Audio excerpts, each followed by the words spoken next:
And we are live here on our pregame show.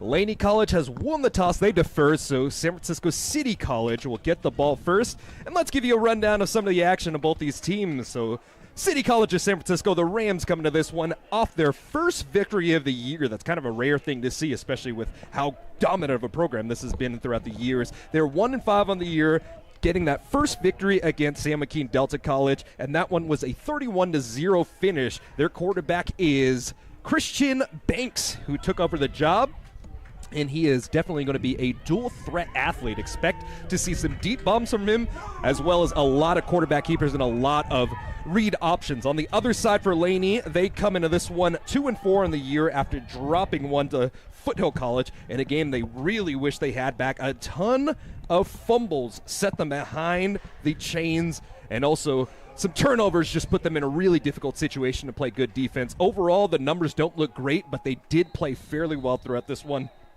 So expect Laney to play a clean game today with their new quarterback, Dreyon Paul. Bo Blau knocked out of the game late last time around, and so Dreyon Paul, the sophomore quarterback out of McClymonds, will take over. And now we have the action on the field here. Billy Hewitt ready to kick things off left to right. The returners out on the other side should be Richard Washington alongside Bryson Waterman. Kick. Fielded down at the 5-yard line. Taking it down to the 20-yard line. Breaks through one tackle out to the 22. Making his way all the way out to the 29-yard line on a roughly 26-yard return. And let's see who the man on the carry was, because I don't think it was one of the people I was expecting, as we get a little chippy along the sideline. And we will get a unsportsmanlike conduct. Ooh. And that is not the way you want to get things started. Laney comes into this one a very disciplined team, only 7.3 penalties per game, in the top 20 of the 3C2A in that category. And it started early with the chippiness. Laney, City, you know the rivalry. You know they don't like each other. It's Oakland against San Francisco. Yeah, and you said it best there. San Francisco talking a lot of trash to start this one out, and it's the Laney Eagles that'll give another 15 yards to the nice opening return kickoff. Yeah, and you know City wants to come out early. They've dropped the last 6 of 8 against Laney College, and with this being a rivalry between the two schools, you know City wants to correct that and start their own winning streak. So let's see what number 15, the redshirt sophomore quarterback out of Orlando, Florida, Christian Banks, has to offer. He'll work with the wing off the right-hand side, working right to left in the red tops with the white jerseys, white bottoms with the red trim. Give over to the right-hand side, and the sweep read well perfectly. You always got to factor in that quarterback run, but every single time they give it to Draytwan Pearson, the sophomore running back out of Pittsburgh, California, you expect it to go a long way. He's averaging 8.2 yards per attempt. Yeah, and it's going to be whose strength is able to come out on top today. Laney defense has been able to play good against the run all year, or most of the year, and City, we all know their rushing attack is their strong suit. Second down and 9 from the 46-yard line from the far hash mark. They'll work out of that same formation. City College playing with 2 high safeties over the top. Handoff up the middle, bounces off the left side of the guard, tackled down after a gain of about 6 on the play, over into Laney's side of the field. And City, for their offense today, it's going to be important that they can stay in second and manageable, third and manageable, stay ahead of the chains and not fall behind so they can continue using this rushing attack. Another handoff to Pearson, and you're just waiting for the moment that Banks wants to give it off. Possible passing situation here on 3rd down and 3 from the Laney 48. And it's another run up the middle. Springs free into the secondary. Tackle made down at the 34-yard line. It was a tackle made by the linebacker Roman Gates, but another big pickup by Draytwan Pearson, as Pearson has had all the yardage in this early going. Yeah, and City's showing their game plan early. They want to run the football, and they're going to keep running it as long as it works. Absolutely. The legs of Draytwan Pearson already resulting in 442 yards coming to this one. 2 receivers to the near-hand side. Same formation here, and it's a quick pass over to the near-hand side. Caught by Waterman. Waterman finds some space along the near sideline. Tackled down inside of the 10-yard line, and that was Caleb Purifoy coming from his linebacker spot to make the tackle. But the first pass is an easy one. They're trying to get Christian Banks comfortable here, and Laney's got themselves in a hole. They mark this one down to the 7-yard line. And you've got to be very weary of this situation here. Just some off coverage by the defensive back, and a nice run by Bryson Waterman, the redshirt freshman out of Bakersfield, California. Working out of the shotgun now, tied on off the right-hand side. And it's another give over the right side. Wide open, Daytuan Pearson left alone. Blown coverage on the play. And on the opening possession of the game, City College of San Francisco drives down the field 60-plus yards for the touchdown. Yeah, and City College, ran the ball. They have 6 plays. 5 of them were run plays. Yeah. And the other one, essentially another run play, as it was an elongated pass over the slot. So now we'll have a chance to see Ryan Rodas, 18 for 18 on the year. Snap is off, the hold is down, the kick is up. Splits the uprights, crosses the T on the PAT, and just like that, it's a 7-0 City College of San Francisco lead. Laney College, let's see what they have to answer. You cannot come out here, give up an opening score, and not to expect to do anything on your own. Yeah, and City really came out. They kind of run a Rich Rodriguez type offense where they spread you out to run the football. So all they want to do is try to get numbers in the box, and with the read option with their athletic quarterback, technically Laney has 6 in the box, but with the zone read option, you're not blocking one of the ends, so you're able to get your linemen up the field. And on that possession, City was able to get up the field, get to the second level, and be able to get good blocks on the linebackers and spring the running back free. It's like you're an Arizona guy, huh? Rich Rod over there? Hey, or are you a Jayville State guy, huh? No, we're Rich Rod, Fiesta Bowl, baby. Former Wildcat standing to my left, Cal Danhill. My name's Max Garris, bringing you the coverage tonight. And Laney College, after falling behind 7-0, 12:34 remaining in this first quarter of play, will receive the kickoff. Ryan Rodas will kick it off. And he'll be kicking it to Cho Sanders, likely. Cho's gotten all the last few kickoffs for Laney College. Running it to field it, and it's fielded out the 5-yard line by the other return man. Finds some space past the 20-yard line, diving forward. And it was number 18, Jerry Ruffin, on the return. So here, Laney typically runs with 1 or 2 tight ends on the field at all times. I wouldn't be surprised if they try to start off this game up tempo and 10 personnel, 4 wide receivers, spread the defense out, and see what they can do with this new quarterback who's got the dual threat option. And the lineup in a pistol spread to start this out with Dreyon Paul. A handoff in the backfield, smothered up with Zachary Norton, just nowhere to go. That interior presence of the defensive line staying true there. And here we go, Laney trying to go up tempo, not huddling, looking over to the sideline. Something that Laney typically doesn't do if you watch a lot of Laney football over the years, but trying it out, throw a new wrinkle in. Lining up in the same formation from the far-hand side. Chest eye snap, quick pass over the far-hand side, and it's Cho Sanders dropping that ball. Lucky that one wasn't actually considered a lateral. I think it was ever so slightly on the arc going forward. But that is not how you want to get it going. You got a new quarterback. You want to get him comfortable in there. Your first run play gets blown up, and your second quick pass to the far-hand side just bobbled. I think you need to take a deep breath and understand you've played a lot of football. A 2-star recruit coming out of McClymonds. I mean, this guy's got some talent. And here we go. I wouldn't be shocked if you saw some motion from Laney, see what they're going to bring the blitz or not. Out of the shotgun, belt high snap, 3-step drop, rolls up, steps up in the pocket, trying to run, and a flag comes in late. I likely think it's going to be a holding call, however. So let's see what the official has to say. Yes, it is going to be a holding call, likely declined. And Laney, after giving up a opening possession score, go 3 and out. Yeah, and I wouldn't be shocked if we saw 22 or 21 personnel coming out on the next possession. Roots. Yep, absolutely, because that did not go how they probably drew it up throughout the week. Not at all. So the punt unit will come out facing a 4th and 13 from the 20-yard line. 11 minutes and 47 seconds counting down. And it looks like Jin Hyun Kang is going to be the punter out there. He boots it away, and it's taken by Waterman.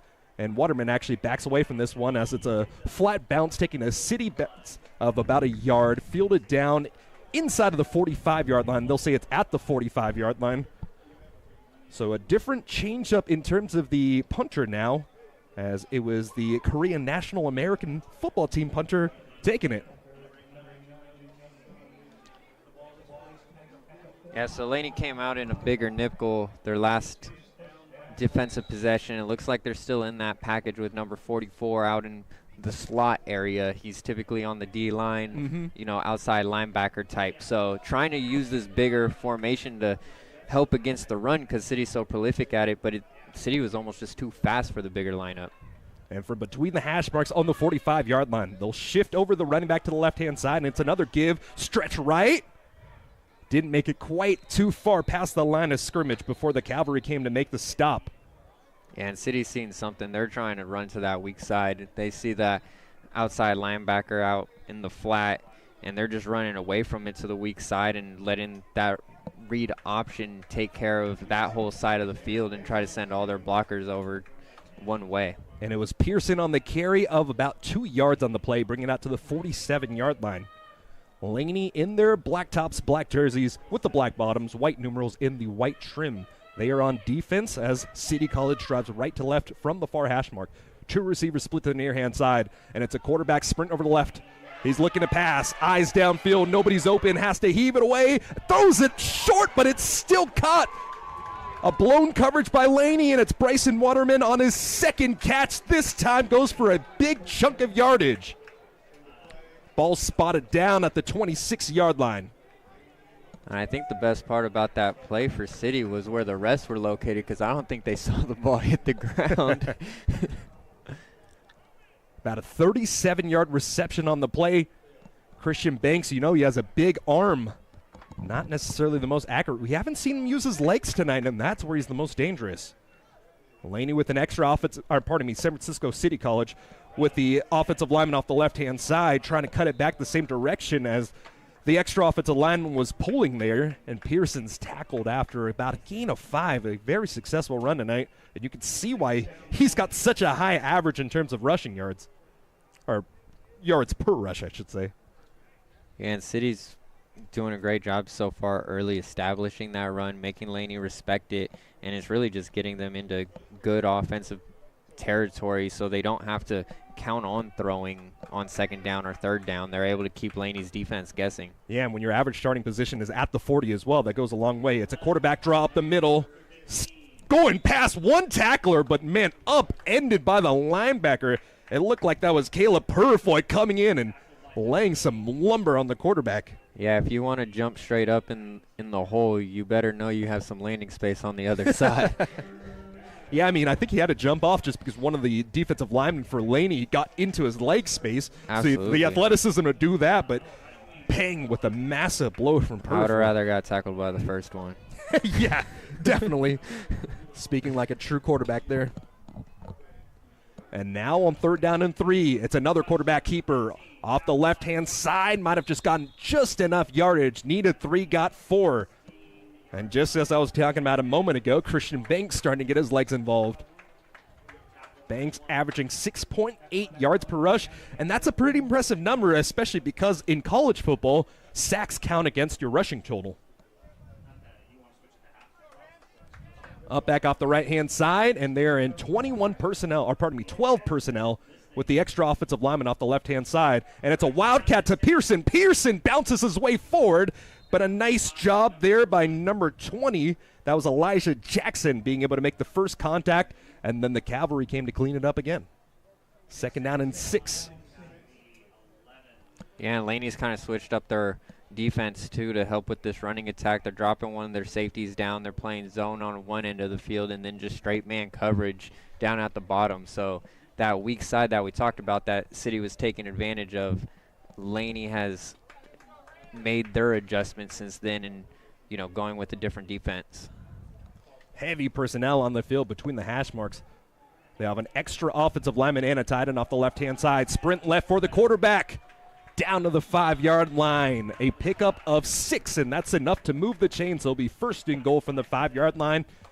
And I think San Francisco City College has found their groove after that 31-0 spanking that they gave to San Joaquin Delta. Sometimes that's all you need. They played a very difficult schedule up to this point, resulting in that 0-5 start. But you get one win under your belt, you start to gain some confidence, you go into a rivalry game, and this is going every so much the direction of the Rams to start. Out of the shotgun, pitch over the right-hand side, cuts it up right at the 5-yard line, diving forward down to the 1-yard line. Another carry by Datewan Pearson. And that was a great job by Gavin O'Leary right there. Really one of the best players on this defense, getting looks from D1 schools across the country, and he did a great job setting the edge and then still having the athletic ability to get back inside and make the tackle. Elijah Jackson credited with the tackle on the play. And they are just living in this 12 personnel. Extra offensive lineman and tight end off the left side. It's Richard Washington, tight end to the left. Working right to left, another handoff up the middle, diving forward, trying to spring free, in for the touchdown. Datewan Pearson, his second rushing touchdown of the evening. And at the 6:41 mark, it's 13-0 CCSF. As they have taken both their opening possessions, or their opening possession in this one, I should say, all the way in for the score.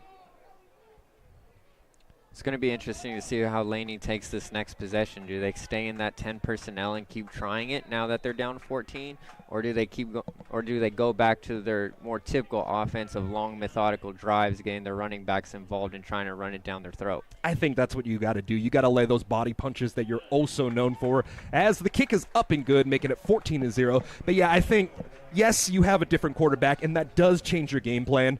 But at some point, you've got to be your same type of team. You've got to play to your identity. You can't let the other team decide how the game goes. Yes, you're down 14-0 to start, but this is the moment you can take a second and really just show who you are as a person.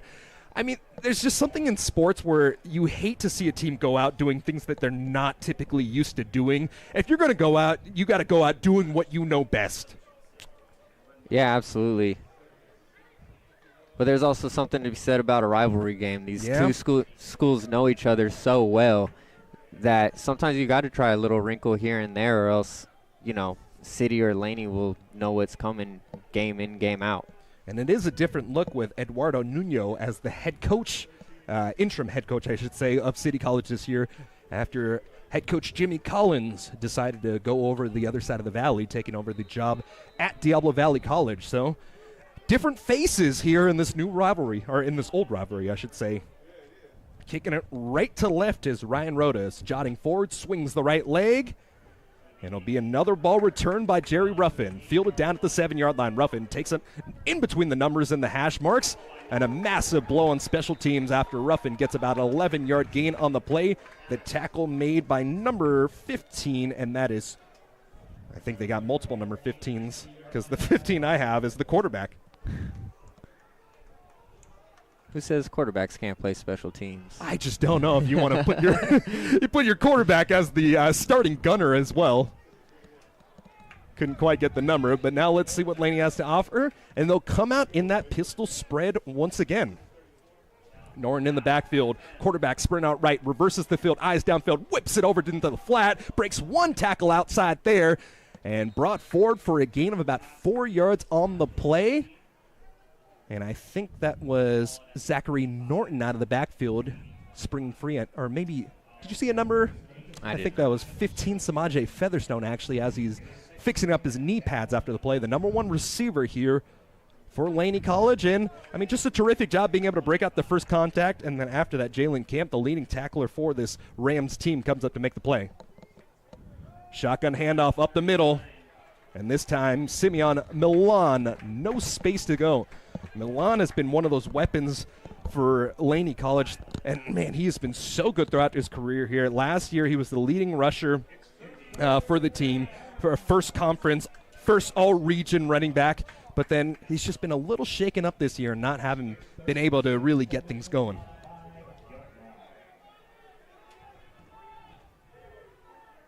Now it's Drayon Paul with 5:26 remaining. Late substitution here by City College as they line up three defensive backs to the trip side. Pressure comes. Paul able to evade, and Paul won't have any time whatsoever to throw. Tackled for a loss of about 4 yards on the play, and that is another 3-and-out for the Eagles. 2 scores and 2 3-and-outs. That's how this game's unfolding so far. Yeah, and City did a good job disguising their defense right there. It looked like they were going to bring double-A gap pressure. Decided to drop out of it into a zone look and just made the quarterback hold on to the ball. Couldn't find anybody open, tried to make something with his legs, and ultimately ended up in 4th down with a sack. And Paul is a capable runner. 11 rushes for 58 yards coming into this one, but not able to quite spring free as he ran towards that side with 3 defensive backs. Couldn't quite get the block. Another punt by Kang. This one will bounce down, and it will take a Rams bounce all the way to the 45-yard line. And so in this early going, it's been all Rams in terms of offense and starting field position. I mean, anytime your starting field position is anywhere near the 40, it's great. When you're on the opposition 45, I mean, you got to be the happiest camper in the world if you're head coach Eduardo Nuno right now. Yeah, and a big thing, too, about this game as well is City's defense has been on the field for 6 snaps. They're rested. They might as well have not have started the game yet, essentially, where Laney, has led up 2 touchdowns, and now they're back on the field after another quick possession. They just don't have enough time to, get settled in, talk things over. They're back on the field and have been out there most of the game. And, Cal, what do you got to start to do in this situation? Obviously, the passing game's starting to find a little bit of confluence in this situation, but do you just start setting run blitzes the entirety of the game? How do you get out of this one? A handoff bouncing out. It's the second back this time around. Yeah, and I think Laney, number 3, Richard Washington on the carry. I think Laney's starting to make their adjustments. You saw it at the end of the second possession. Although City still scored, you could tell Laney started bringing more pressure, just bring people off the end. City did a good job attacking that weak side of Laney's defense at the start. Laney started bringing down their safety to help out with that. So it's just going to be a game of cat and mouse this entire game, especially when City is going to want to run the ball. It's, how can we always have the advantage in the box? Banks taking the chest high snap, sprint out left. He's going to run it. Bouncing his way to the top of the numbers, finding the sideline for a gain of about 5 on the play, and he was tackled out of bounds. See, and that's another wrinkle. Instead of doing a read option, just a direct or a snap to the quarterback, and it was just a straight sweep, run. Yeah. Yep. And something you have to factor in right now with Richard Washington in the backfield. He lines up as tight end. He lines up at running back. A true athlete, but a more physical back than the typical speed of Daytwan Pearson. So expect to see a little bit of a different look when number 3 is in the backfield alongside Banks. Trips out to the far-hand side, working out of the shotgun. Look is Banks again. No safeties over the top as it looks like they're playing man-to-man. A quarterback draw up the middle, space off the right tackle. But it looked like Banks didn't trust his speed as the Laney defense came and chomped their jaws down to the 40-yard line. So a gain of about 3 on the play for the quarterback on his second quarterback keeper of the drive. And now the offense is going to stay out of here. Yeah, and that play was all, they knew that they were going to go for it on 4th down. This part of the field, you're kind of in no man's land. Your defense has been playing great. Might as well try to go and get this 1st down and try to make this a 3-possession game. But you got to ever so think about that momentum. If Laney is able to get the stop here, is that enough momentum to spring them forward? Shotgun spread. Banks claps his hands, bends his knees, trying to get the defense to jump off sides. Now looks towards the near sideline. Juan Corral, the offensive coordinator for City College, and it looks like they will take the penalty, give him a little more breathing room, and send the punter out. And that's exactly what will happen. Daniel Hughes coming out, the freshman from Victoria, Australia, the former semi-pro Australian football player, 26 years old, also a social media influencer. I guess that's just what happens when you're a professional athlete on the other side of the world. You come and say, hey, this is my day in a life here in America playing American football. Day in the life of the town right now. And so the 26-year-old punter comes out, averages 37.1 yards per punt. 12 inside of the 20 this year. Hand high snap, handled well. The drop kick will be a wobbler. And it'll bounce down to the 5-yard line. Takes a bounce right at the 1-yard line, and it's spotted down at the 1. When you get those Australian rules gridiron guys, you know they have great placement on the ball, and that's exactly what it was. The ball bounced down at the 10-yard line, took another bounce at the 5, and then took that skip all the way down to the 1. The coverage team, I mean, I don't want to knock anybody, but I don't think they did a good enough job to really cover that one. It was all on the punter, placing the ball down at the 1-yard line. Wow. Yeah, that was a really good punt. You know, as a returner, you're typically told put your heels on the 10. And anything over your head, let it go. It was one of those borderline ones. He chose to let it go, and City did a great job on their coverage team. 44-yard punt officially. Handoff up the middle, running off the left guard, just about 1 yard on the play there. So Laney continues to stick with that 10 personnel, staying mostly no huddle, getting a little bit of a huddle with the line. But it's going to be interesting how long they try to stick with this type of offense. I mean, it's still only 14-0. I think you really got to start laying those body blows, because how Laney wants to play offense, they want to land those body blows and then eventually turn them into those knockout shots. And it's another give over to Norton, his second straight run, and Norton met at the line of scrimmage, able to use the momentum to fall forward for a gain of 1. So it'll be 3rd down and 6. And the last thing you want is your third 3 and out in a row, especially with where the field possession is right now. And so the tackle will be credited to, I don't know, I heard 6, but 6 is not a defensive player. No spotter in the booth. It's a little difficult, but hey, we're making things work. Laney facing a 3rd down and 5, and like you said before, not trying to get that 3 and out inside of 1 minute to play here in the first quarter. It's Paul working out of the pistol. Paul, another handoff, 3rd straight handoff, finally finding some space. The back cut out to the hash mark, and that's enough yardage to pick up the 1st down. About a rush of 10 on the play. Terrific run by Zachary Norton. 1 foot into the dirt, cutting it upfield, and finally getting a little bit of breathing room from this Laney offense. And there's Laney, really Laney offense in a nutshell. It looks a little different with the personnel, but 3 straight runs, wear them down, get a good chunk on 3rd. And that 12 personnel. Stretch over to the left-hand side, nearly drops the ball at the end of the play, just swarmed for a loss of 3. Tackle was made by Leo Gallegos, the sophomore out of San Francisco. Came into the night with 25 total tackles, and this is something interesting to see with this Rams unit as well. Typically, it's Jalen Camp leading the charge. He comes in with 70 total tackles. I mean, he's got 50 more tackles than essentially the rest of the team. But tonight, it's been 11 to the ball, and they've done a tremendous job on defense to get this one started. And that'll bring us to the end of the first quarter of play. It's 14-0 for City College of San Francisco, and we'll take our first time out here. Shout out to the Tannehill team for sponsoring us tonight.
Back here on the other side of the field, Laney picking up their first down, and they'll look to keep it going. Quarterback keeper sprint over the right-hand side, whips it low, and it's still caught, I believe. A terrific job by Peyton Harbring, having to go all the way down to the ground to pick it up.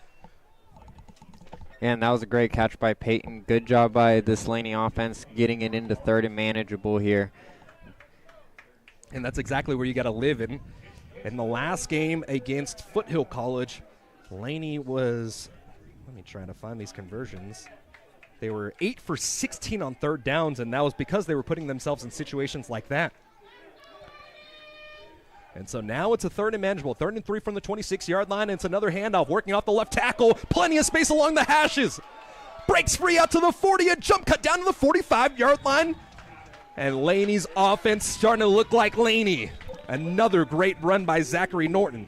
Yep, and Laney got away from that 10 personnel now, going into a bigger formation and really trying to put the onus on the line and the tight ends to get their holes started, because it's a lot different running behind a 10 personnel than it is a 12 or 21 personnel. The gaps and which gaps you're able to get to and what's considered outside is all different. So from the 45-yard line, it's a quarterback keeper, right-hand side. Another whip pass over to the tight end, and it's Harbing catching it out of the 45-yard line and gain an initial 3 on the play, a 13-yard play. And that's good play calling right there. You've been running the football. You get a little play action out of it to the far side of the field. That's what I like the most, is that it was to the far side of the field with a lot more room. It gives the quarterback more time to be able to process and not have to make such a quick read, and be able to go through his reads a little more calmly, see the whole field, and make sure what he's seeing is correct. And a new quarterback's best friend is always going to be the tight end, and it is Harbing getting his 3rd and 4th catch of the year. 3-step drop. Pass over to the far-hand side. It's Cho Sanders, and Sanders tackled right at the line of scrimmage. They'll give him 2 yards on the play. Cho Sanders, one of those dynamic athletes, a 2-star recruit out of high school.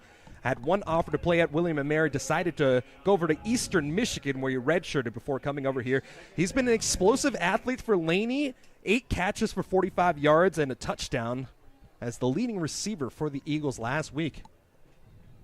Dropped the first pass of the game, and at the 12:48 mark, working right to left, Laney College looking to try to get their athletes working in space. Single high safety look, and it'll actually be a 2 high safety look for the Rams now. From the far hash mark, Paul with the belt high snap, 3-step drop, eyes downfield, sprinting out to the left-hand side, and he's going to run it. A flag comes in late, diving over the top of the defender, picking up a gain of 4 on the play as Davion Smith made the tackle. And it was number 71 for Laney College, Aiden Van Hoos, down on the ground. I think you're going to get a cut block. And so a foul will be called on the offense, and it'll move Laney behind the chains. And this is just not what you need in the situation. You finally got some offensive rhythm going. The last thing you need is a holding or a personal foul of any sort. Yeah, no, you hit the nail right on the head with that.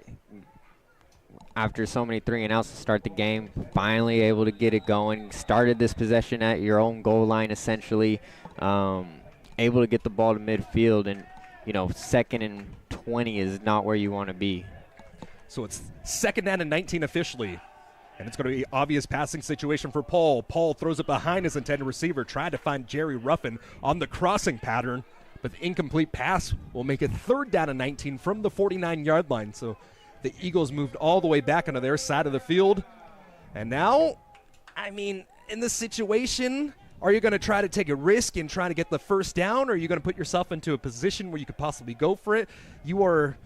It's only a 14-0 game here at the 12-11 mark, but this is a situation that is so difficult to dig yourselves out of. I think City's defense is going to predicate if they go for it or not, or if you want to check into something. They're playing off coverage. Yeah, I expect to see cover 3 or something along those lines. It looks like they will send the mud look out, and they'll drop out of it. Quarterback keeper off the right-hand side. Paul makes one defender miss as he lunges forward back about a half a yard short of the initial line of scrimmage. Yeah, and that was a good attempt by the quarterback, just picking up yards, put their special teams unit in a better spot. And now it's up to Laney special teams to do exactly what City did on their special teams attempt and try to pin them deep and let this defense, which is now rested, be able to come out and try to make a stop and play the field possession game and try to get a score. And it's a different punter out on the field. It's Brandon Niemeyer now punting. His heels are on the 44-yard line. Gets the punt, no rush here, and it's a high end-over-end punt that'll be fielded down at the 10-yard line. And the return man, Waterman, will break it over to the far-hand side, gets one block in front of him, space along the sideline, a jump cut down to the numbers over on the 30, and a terrific return of 23 yards by Waterman. And a good job by Waterman right there. Made the catch, didn't make it look the easiest, Yeah. but was able to field it clean. Did a really good job starting to run towards the near field, put a foot in the ground, switched directions, and took it up the sideline and was able to put City's offense in, again, good starting field possession. Absolutely. Their average starting field position has been around the 46-yard line. So, I mean, that is exactly how you want to get things started. Datejuan Pearson back in the backfield, 9 rushes for 46 yards and 2 touchdowns to start this out. And from the 4 hash mark, it's a tight bunch formation by the wide receivers to the near-hand side. Read option and the give over to the back break. So tackle in the backfield as a flag comes in late. Likely going to be a holding call against number 72. That is Selasi Mafu Ahigano. A lot of Polynesian names here in the basics conference, huh? Yep, that's why I go with numbers, Max. So the ball, after a nice starting run by Pearson's wife off the board, will make it first down and 20. And the ball spotted down the 25-yard line. And this is exactly what Laney wants here. You start to get them pushed back, and now you can start to be a little more aggressive on your play call. Banks 2 for 2 for 53 yards to start. And Banks will line up out of the shotgun trips. Look, trips to the near-hand side. Handoff up the middle. Ran right into the back of his guard was Datejuan Pearson, and Pearson tackled after only a gain of 2. And it looks like number 20 was into that mix, Elijah Jackson, the sophomore out of Fremont.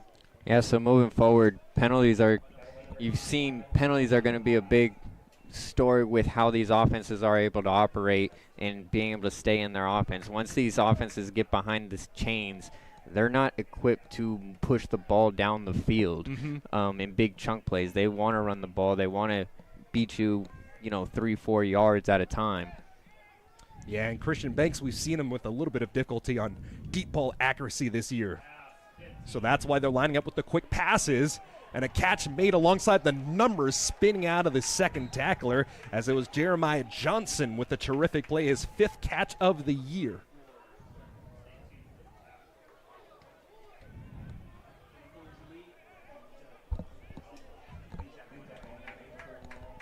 So after the tackle was made at the 40-yard line, and now it's 3rd down and 5, and for a 1st down and 20 to be in this situation, you got to be pretty content.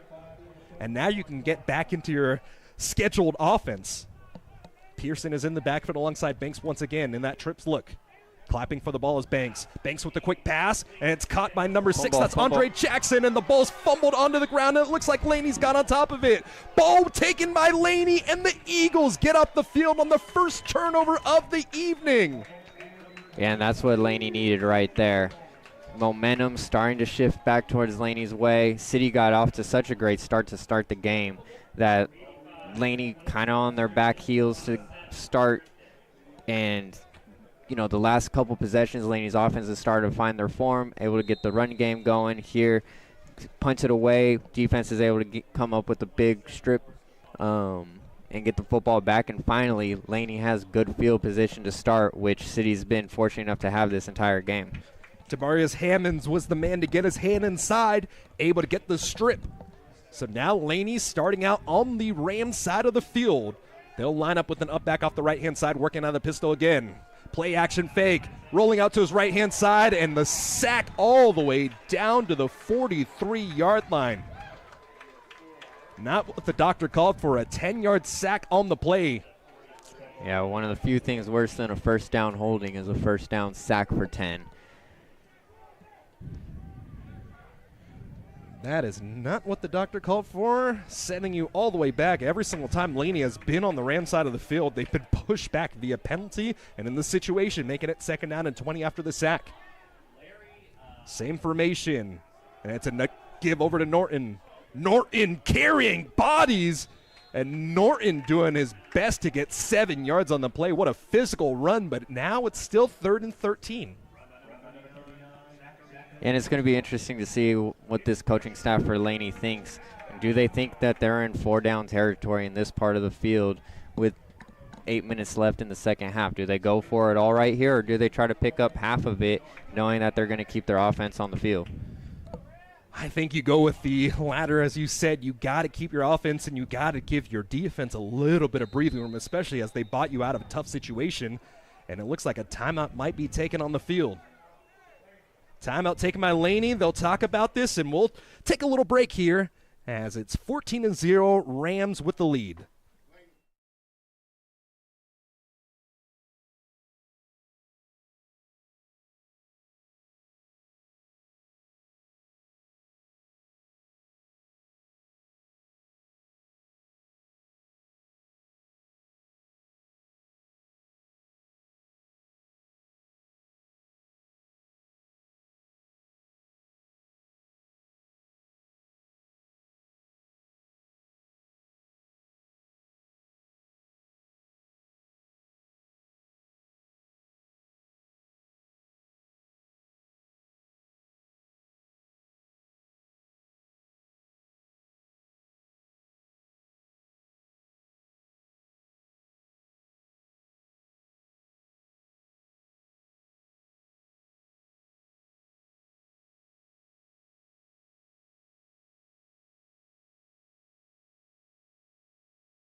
Back on the field, Laney after the timeout at the 50-yard line. So midfield, it'll be Paul working out of the gun. The motion Zamora inside. 3-step drop, standing tall in the pocket. The pressure comes, the ball's popped out, and a fumble brought down to the 40-yard line. A fumble on one side, and the Rams take the momentum right back. Recovered by Braden Ellis. Yeah, one thing, too, that City's been doing more this game is a lot of times they play with 3 safeties back and play more of like a cover 2 and have that middle safety be that middle of the Tampa 2 type defense, where today they're playing single high coverage and just manning up across the board with Laney's wide receivers, and they're having a hard time creating separation, and the quarterback's having a hard time finding those openings to get their wide receivers the football. And when you're in 10 personnel and can't create separation, or the quarterback can't find you and you're trying to pass your way down the field, that's not typically a recipe for success. One turnover on one side, Rams with the turnover on the other, and the momentum has gone back the direction of the Rams as they have another great starting field position from the 40. Quick pass, and it's a low ball intended for Bryson Waterman. And there you go with some of the inconsistencies that I was alluding to before the game.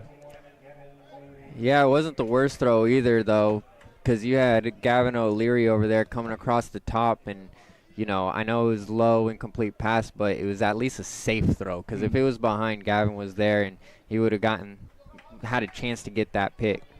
Yeah, and 3 years removed from high school, he's played a lot of quarterback despite the fact that he hasn't really played in the last couple of years.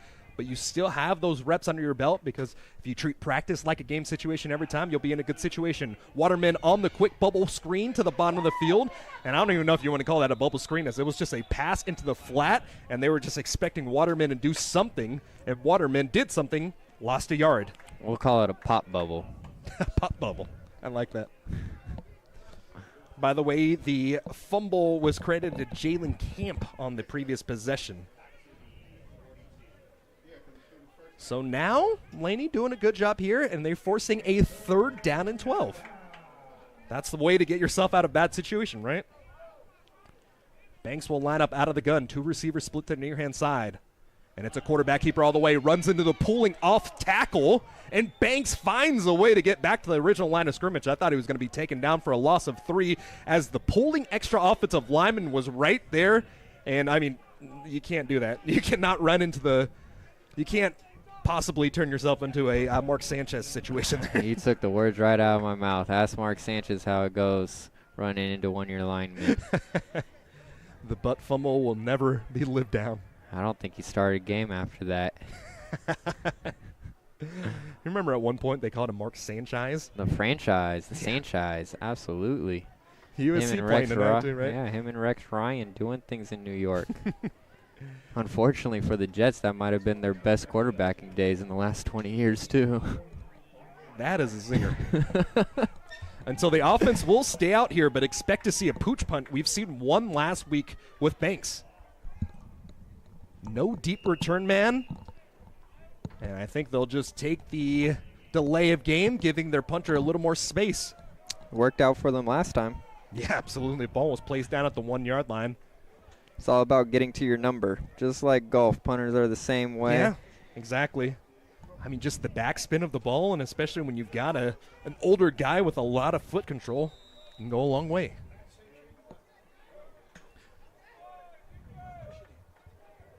So it looks like Jerry Ruffin will be the deep return man. His heels are planted down at the 10-yard line, and he'll send out Daniel Hughes to punt the ball away. Long snapper is Owen Jacquez. End over end punt. This will be fair caught by Ruffin at the 16-yard line. So a good job by Ruffin, not trying to do too much. Just start to ease your way out. Laney's done a good job on defense. They've been put in some tough situations, and they found a way to come off the field after 2 opening scores by City College of San Francisco, and they were looking like a mammoth or a behemoth, I guess you could say, on offense. But since then, Laney's tightened things up, and like you said, they're starting to look like Laney again. Yeah, no, and that was a good job by Laney's defense. They were able to get the momentum back for that offense and riding high, and you don't expect to have to be back on the field 2-3 plays later. But after the fumble, they were able to come back on and do a good job getting a stop. 12 personnel again. A pass thrown over to the fullback to the forehand side. Tackled down by number 41. And that is, all right, I think it was trying to hear the spotter on the other side of the box. I couldn't quite get it, but a good job by Jeremiah Caldwell, able to pick up the first down there into the flat. So after the first down pickup by the fullback, Laney's going to hurry up to the line. Another 12 personnel look, and this time around it's a give over to the back. Showing some patience just to get any sort of space, but the defensive front led by Leo Gallegos able to make the play, only a 1 yard gain.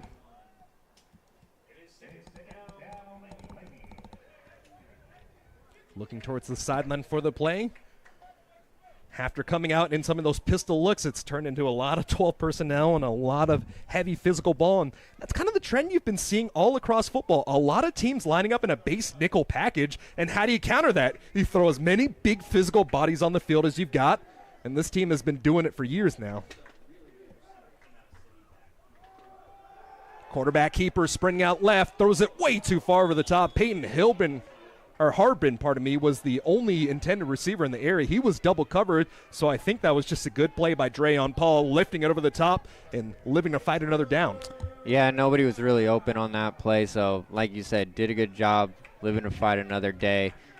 You don't want to put your defense in another bad spot after they did such a good job getting out of the last one.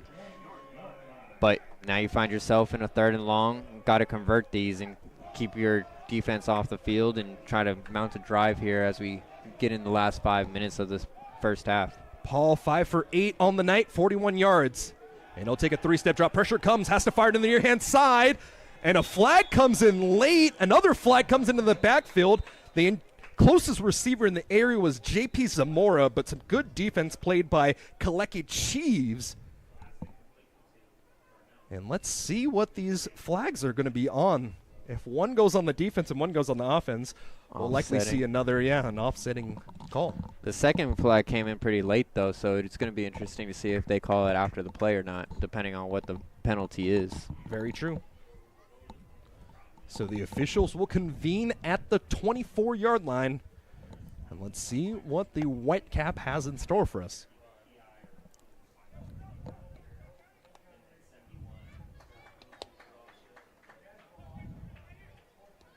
Is an unsportsmanlike on Laney, so it is an after the whistle foul, like you said. That's going to be the second on Laney. They had one to start the game that pushed City College of San Francisco all the way out to the 45-yard line. And now I believe it's going to be the call that was declined was an offensive pass interference, if I'm not mistaken. Yeah, so that's a good job by City. They want to decline that offensive PI, get it to 4th down, and then you accept the after the penalty, still be able to push them 15 yards back and have it be 4th down. Any sort of momentum that was with Laney up to this point starting to fade away. And it'll be Brandon Niemeyer, the punter out of the UK. Heels of Waterman out to the 46-yard line. Niermeyer is going to have to put as much as he can. Pressure came to him, and it's a high end-over-end punt. That'll take a Laney Eagles bounce out to the sideline, now to the 45-yard line. Penalty flag at the end of the play as well.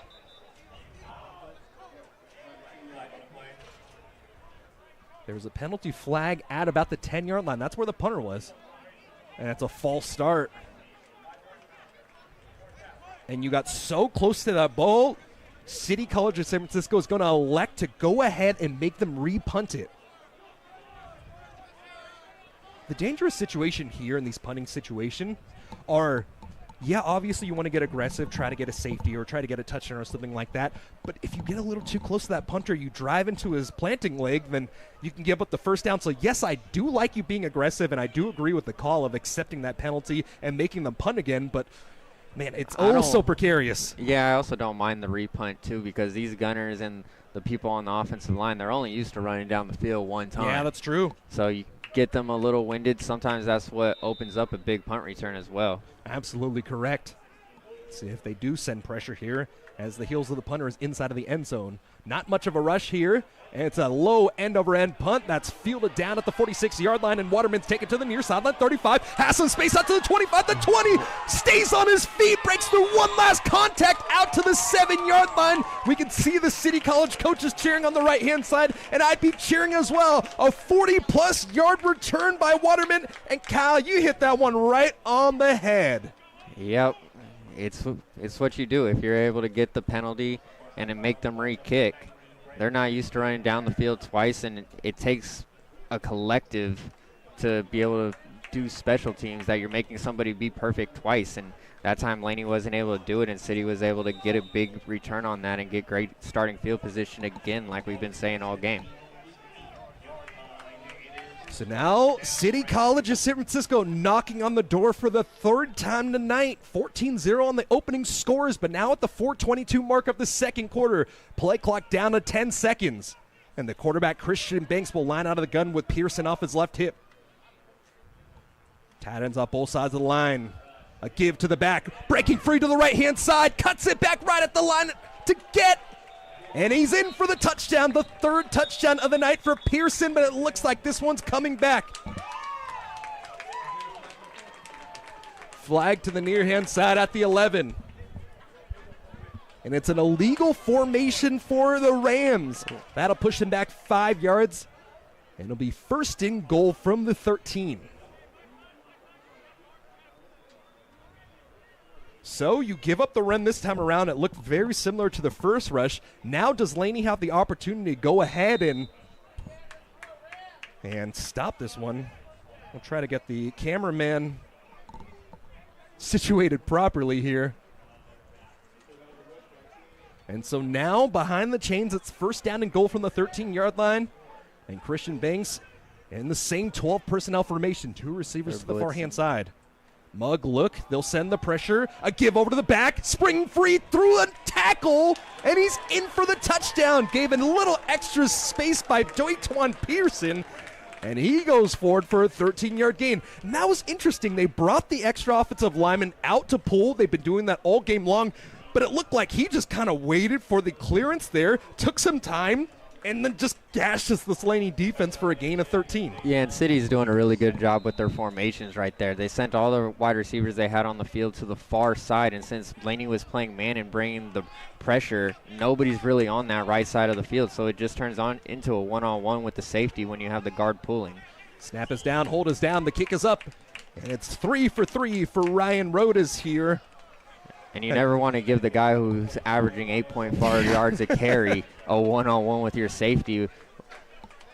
Yeah, and Daytwan Pearson, typically a speed back, but he definitely showed the power to carry the safety over the top and get into the end zone. Laney College doing a good job on defense for the majority of the end of the first quarter and the beginning of the second. But at the 4:06 mark, the defense breaks down once more, and now you really need a score. You're down 21-0 here at this point. It's still very early in the game. Only 4:06 remaining here in the second quarter, but more than anything, I just feel like you need to get your quarterback comfortable and you need to put yourselves in winning situations again. Too many times has Laney taken a sack, gotten a penalty, something along the lines that just put them out of their standard typical offense. Yeah, and it just comes down to trying to play clean football. You know, it comes from last week too where things got a little sloppy, and this week it's, you know, the penalties and the sacks are what's plaguing them so far. Absolutely, protection's got to be a must. Rodes boots it away, and it'll be fielded down by Cho Sanders out to the 5-yard line from the near hash mark. Cho Sanders lowers his shoulder past the 20-yard line, bringing it out to the 23, and Laney with one of their best starting field positions here from the 23. It's crazy to say. Average field position on the side of the Rams, plus 45 for Laney. They've been living inside of the 20. Yeah, we've pretty much just been watching this game on one half of the field, with where Laney's starting field position has been and where City's starting position has been.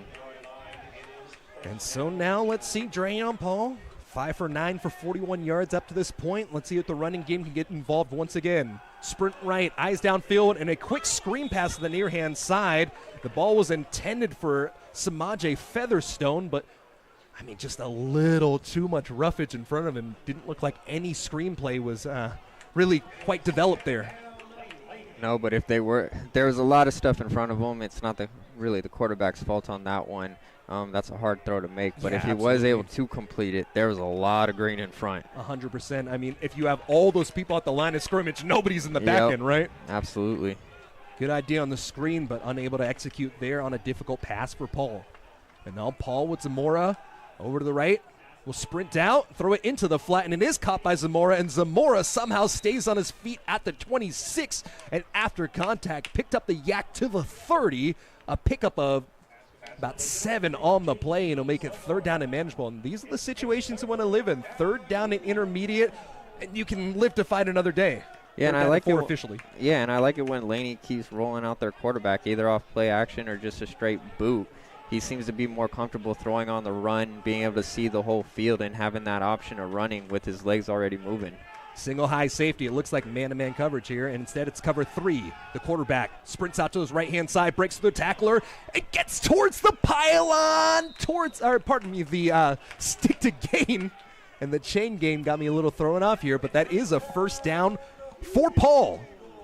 And that is another factor that you got to add in is when you do give the quarterback an opportunity to roll out to his right-hand side, he does have that option to run. Yeah, and that was a good job. That one wasn't a designed run play or anything like that. He just saw people covered downfield and was able to make a move with his own legs and get out of the pocket and pick up a 1st down.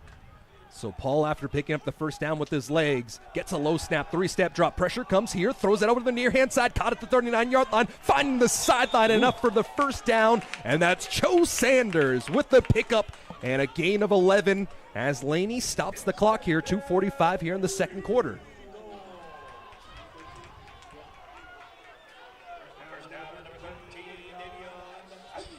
And this is a big possession for this Laney offense to just try to get some momentum going into half, get some points on the board, and just get this thing to a 2-possession game, I think would be best case scenario for the Eagles.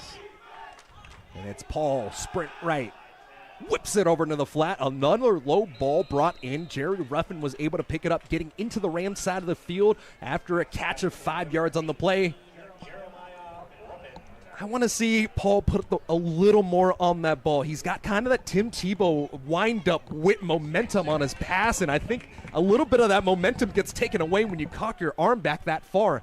I want to see him put it on the chest of the receiver right between the numbers, and that'll give the receivers a lot more room to work with. I mean, when you have to reach down to the ground to pick up the ball, it loses some of the momentum, but, I mean, the ball's still getting there. And Laney trying to get the last snap before the 2-minute timeout, unable to do so. So at the 2-minute timeout, that'll bring us to a timeout as well. 21-0, the advantage for the Rams after getting their first victory of the season. Looking to get another in this rivalry game. But the Laney Eagles finally finding some success here. And we'll see what they have in store on the other side of the break.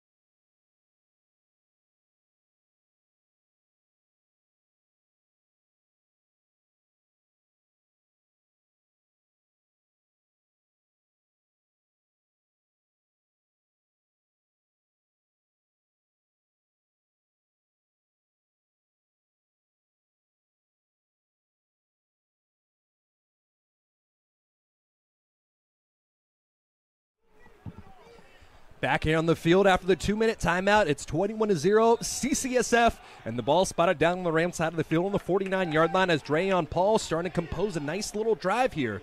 2nd down and 4. This time it's a give. It's Norton smothered. Leading the charge, Jalen Camp. And the running game has gone away from Laney a little bit in this situation. A little chippy at the end of the play as some of the offensive linemen have to bring Zachary Norton away from the pile. And actually looks like it was Cho Sanders who was talking a little smack there. Yeah, and City's defense has done a good job on the back end manning up Laney, which has allowed them to go with 4 down linemen and then just be able to bring the blitz. And City College is going to start taking their timeouts. They got 3 in their pocket here, as we'll keep it here during the timeout. 1:46 remaining. It's 3rd down and about 7 here from the 49-yard line. And honestly, a good call, especially with the way that the offense has been going. Yeah, it's going to be interesting to see what City does. I don't know if that timeout was to regain composure after that play and make sure that, they stay sound and don't pick up any penalties to help Laney's offense, or to try to set up the next drive. Absolutely, but Laney now facing a 3rd down and long.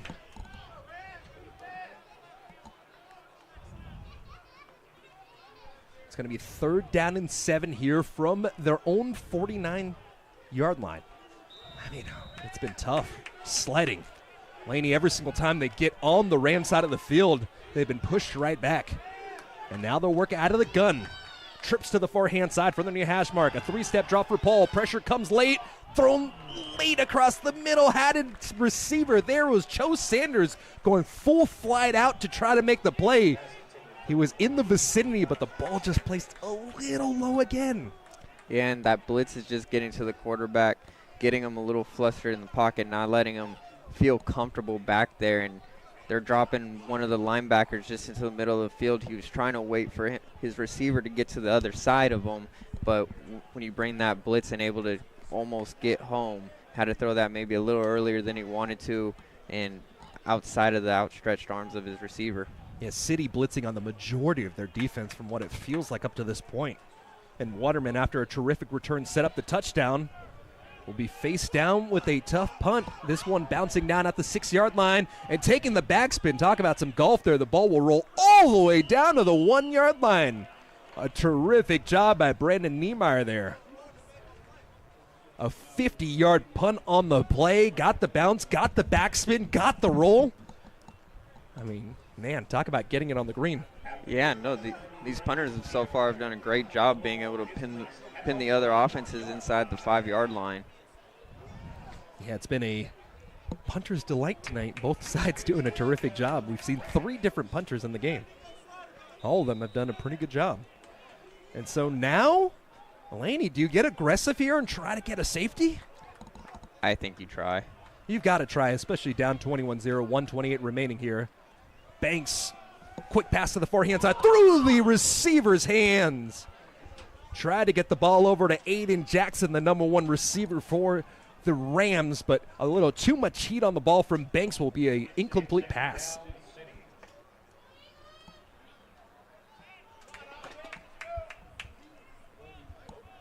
Now the Rams, who have seemed to find some life after that first victory against Delta last week, leading the Eagles 21-0 up to this point. Sprint right, quarterback keeper breaks free out to the 7-yard line.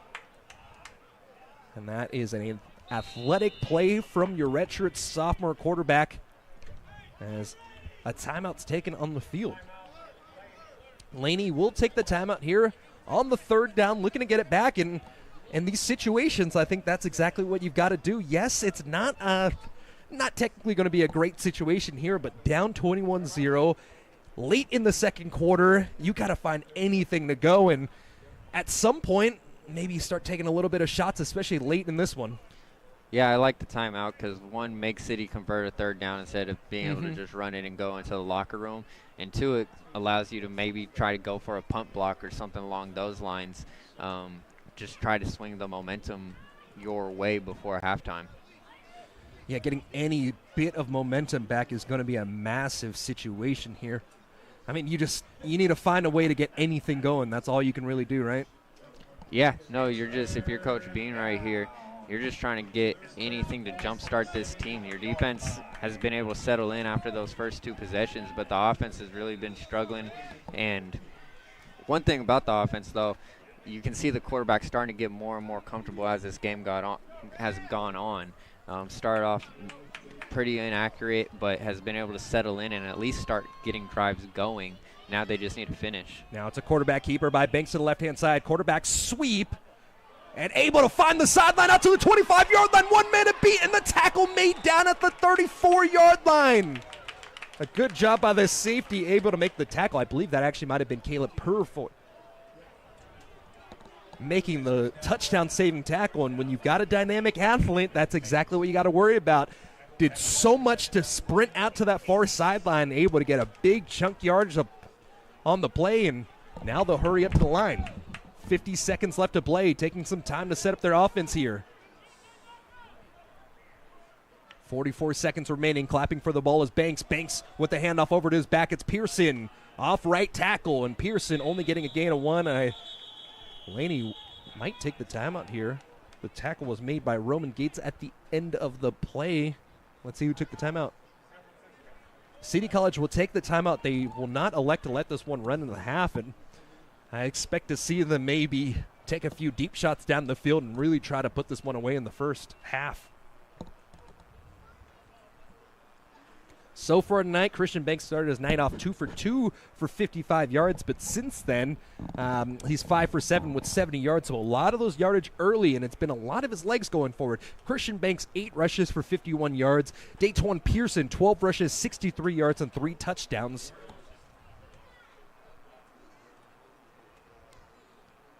It's going to be interesting to see if City continues to try to run the ball. I believe there's no timeouts left for City. Is that right? City has 1 timeout they got left. 1 timeout left. So they still can stop the clock one more time, but you'd think you need a couple chunk plays to be able to get into field goal position, field goal range, or Hail Mary range to end the half still. Yeah, Rodas is long on the year, is only 25 yards. Was a former soccer player, but he was a goalkeeper, so I don't know how much leg he has. And it'll be Banks working out of the shotgun. Low snap, play action fake. Time to throw, fires down the near side of the field. And terrific coverage, but didn't get his head whipped around. There'll be a 15-yard penalty at the end of the play as Aiden Jackson was streaking down the near hash marks. And the defensive back on the play, I believe, was Jonah Dixon. It's not a spot foul, so I don't know why the team is moving all the way down. It'll be a 15-yard penalty. Spot fouls are only a thing in the NFL. Yeah, they were trying to big-time it right there. But that was unfortunate for the cornerback. He had really good position, was Didn't playing. turn the head, though. Didn't turn the head. Ball was underthrown. Wide receiver tried to go back to it, which initiated the contact, but that's enough for a PI when you don't turn your head around. Heads-up play by the freshman out of Archbishop Rorden. Ran an 11.67 100-meter dash. He's definitely got that speed, as we saw on display here. Christian Banks now. Sprint left. Looking to pass it. Throwing way over the top into double coverage, and that was thrown in no man's land. Gavin O'Leary was over the top, alongside with some underneath coverage from 27. That's Demarius Hammond. So both the safeties converged. Uh-oh. And O'Leary's coming up holding his ankle. That is not good. O'Leary, one of your star players. He has sideline-to-sideline coverage ability. 45 tackles coming in this one. Him and Roman Gates have been the 2 stars of this Laney team. And so with 19.5 seconds remaining, remember, fractional seconds don't matter at the JC level. So essentially 19 seconds remaining here. 21-0 the advantage for the Rams. And they'll line up from the 49-yard line of the Eagles. Jet motion across the formation. Fake the reverse. The pressure comes. Breaking out of it is Banks, and Banks somehow stays on his feet. A Houdini getting to the sideline. It looked like he was dead to his rights about the 40-yard line, but the defense wasn't able to bring him down. Getting to the sideline, able to stop the clock. 9 seconds remaining here for Banks. And Banks, man, just a great job being able to pick up 2 yards. Yeah, that was a great job by Banks. The pocket presence right there was amazing. Felt the pressure come up, stepped up in the pocket. His guard was getting pushed back, was able to stop on a dime and turn around, put the spin cycle on the whole line, and was able to break the pocket and get some positive yards. Fundamentals are one of the things that you always got to focus on. Getting the quarterback down instead of trying to make a big play is something that they needed there. And Banks fires away, has a man wide open out to the 5-yard line. And Laney with 1 second remaining get the touchdown. Jumping, cheering, juiced up in the booth are the coaches to the right-hand side. And that's a bomb down the field. Everything about Christian coming to this one is going the opposite direction, man. Deep ball accuracy was an issue for him coming in, but, man, put it right on the money this time around. Yeah, and just broken coverage right there by the Laney Eagles. Not what you want to see at the end of the half when really City only has one option, and that's to throw it deep in a busted coverage and nobody guarding the wide receiver for an easy touchdown. Snap is down, hold is down, the kick is up, and now even more situation here. Driving down the field, making it 28-0. Laney is likely going to face a squib from the kickoff unit of City, and the rivalry is going the direction of the Rams here throughout the first 30 minutes of play. And really City, this entire first half has dominated all 3 phases of the game. You know, their offensive line has been able to open up the running attack. They've been able to push the ball down the field. Their defense has played great, and their special teams has come up clutch when they've been called upon, you know, pinning Laney and this struggling offense back, which that's something you never want as a struggling offense, is to have to go down the whole field. So it's really been a first half of field possession, and really City College is playing better football. Cameron Johnson credited with the 47-yard passing touchdown there from Christian Banks. Christian Banks with his 3rd touchdown on the year through the air. Johnson, 100-meter sprinter as well, ran an 11:41 in high school, ran the 1, 2, 3, 4, and the hurdles. Quite the athlete here. So the squib will be brought in by number 82 for Laney, and that'll chew up all the clock on the play.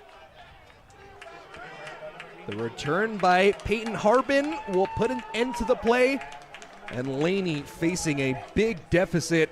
All the momentum from last week against Delta College has come true here for the Rams here at halftime. 11 first downs to the 6 of Laney College, 3 of them passing, 7 of them rushing, 1 of them by penalties. And City College has done a terrific job on 3rd down so far, 57-yard completion percentage, and they're just not putting themselves in bad situations for the majority of it, and that's really the story of both sides.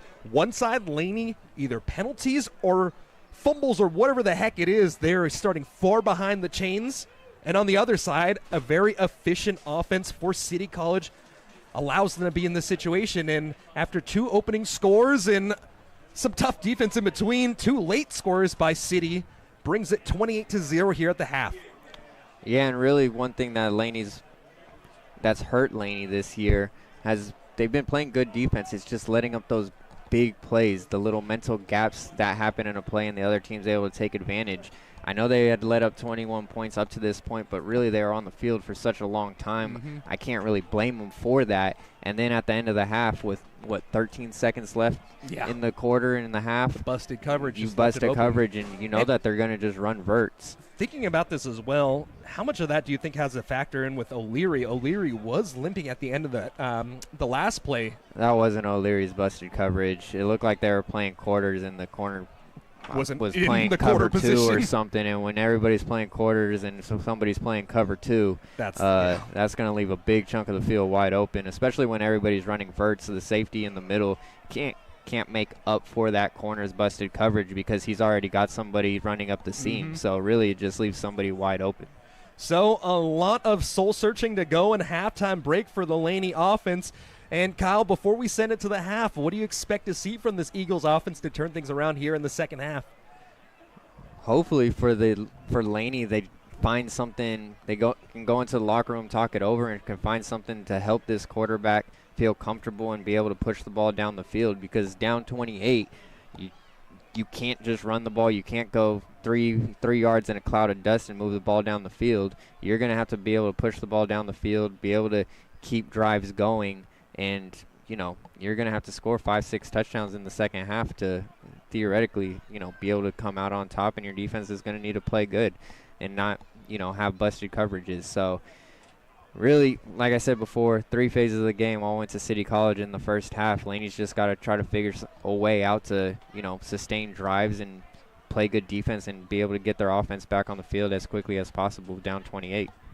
And so with that, 28-0 is the advantage for the Rams, and it's been all Rams here in the first half. We'll take our halftime break and be back on the other side. And once again, a special shout-out to the Tannehill team for sponsoring our broadcast today.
Back onto the field for the third quarter of action. 15 minutes on the clock. Laney deferred.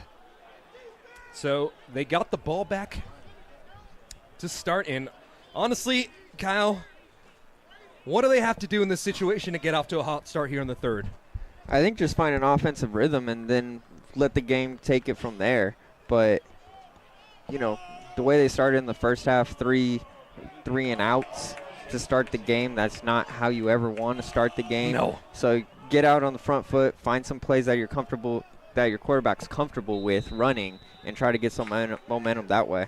And honestly, I wouldn't abandon the run just quite yet. Yes, you want to get your quarterback comfortable, but you need to stick to who you are. Yes, you are down 28-0, 4 scores, but at the same time, you can't lose yourself too much. Ruffin takes the return. He's going to reverse the field out to the 20-yard line, and it was a tall body bringing him down to the 20. It was Ruffin on the return, bringing it out just about 14 yards, and the tackle was made by number 10. That is, or number 40, pardon me. That was the defensive lineman, Jack Buckley. Buckley, I mean, a tall body indeed, 6'5", 215. So let's see how Laney starts off the second half. If they go to 10 personnel, looks like they're going to start in 12. Yeah, I like starting in 12. I do honestly, too. It's like you have such good athletes at your tight end position that you're not losing much with them. It'll be a run to start us off. Bring it out to the left side of the line, reversing the field to the near hash mark. 35, dives forward, gets a first down, a 13-yard pickup, and Simeon Milan on his first carry there. Another big pickup.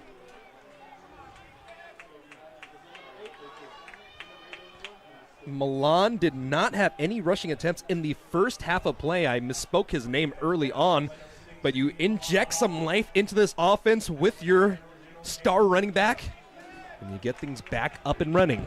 Milan's going to stay in the backfield alongside Paul, working left to right from the near hash mark. J.P. Zamora, the lone receiver to the near-hand side, and a false start on the Laney Eagles will push them back. This is just what you can't have. You cannot have yourself starting behind the line of scrimmage. Every single time Laney's been in a difficult situation, they either took a sack or they got a penalty to push them behind the chains. Brought back to the 34-yard line, and Laney will face a first down and 15 from here. Single high safety look for the Rams defense. And Paul with the jet motion again. Standing tall, takes a big hit as he releases it off the fingertips of Samaje Featherstone. He had some coverage by Nishan Keystone-Vic behind him, the 6'3" defensive back from Oakland, California. But if Featherstone would have found a way to bring that in, there was nothing but clear space in front of him. Yeah, and that's just where you need to throw a dot on the numbers and let your wide receiver be able to make a play after, because that safety came down. It was one-on-one on the outside. If he was able to beat that corner with a good throw, he's going to the house. Yeah, it's 28-7. Milan in the backfield again. Another quick hitter off the fingertips of Harbin. And 2 high passes incomplete. Paul was there to deliver it, but just on. It's either too high or too low. Paul hasn't really found his mark today. Yeah, you just got to try to find a rhythm again like you did at the end of the second half, where, you know, at the start of the game looked like he was a little anxious. First start of the year, a little bit of jitters, was able to settle down a little bit and at least get the offense moving. He needs to find that rhythm and find it fast for this Laney offense to try to get back in this ball game. Lining up with the tight end off the right-hand side. 2 receivers split out to the far side. Out of the shotgun, it's Paul from the near side. From the hash, low snap handled well. Pressure comes late, lifted over the top, directly into the hands of the safety. There was one safety, number 1, sitting in the middle field, and Chakala Warden, the freshman out of Richmond.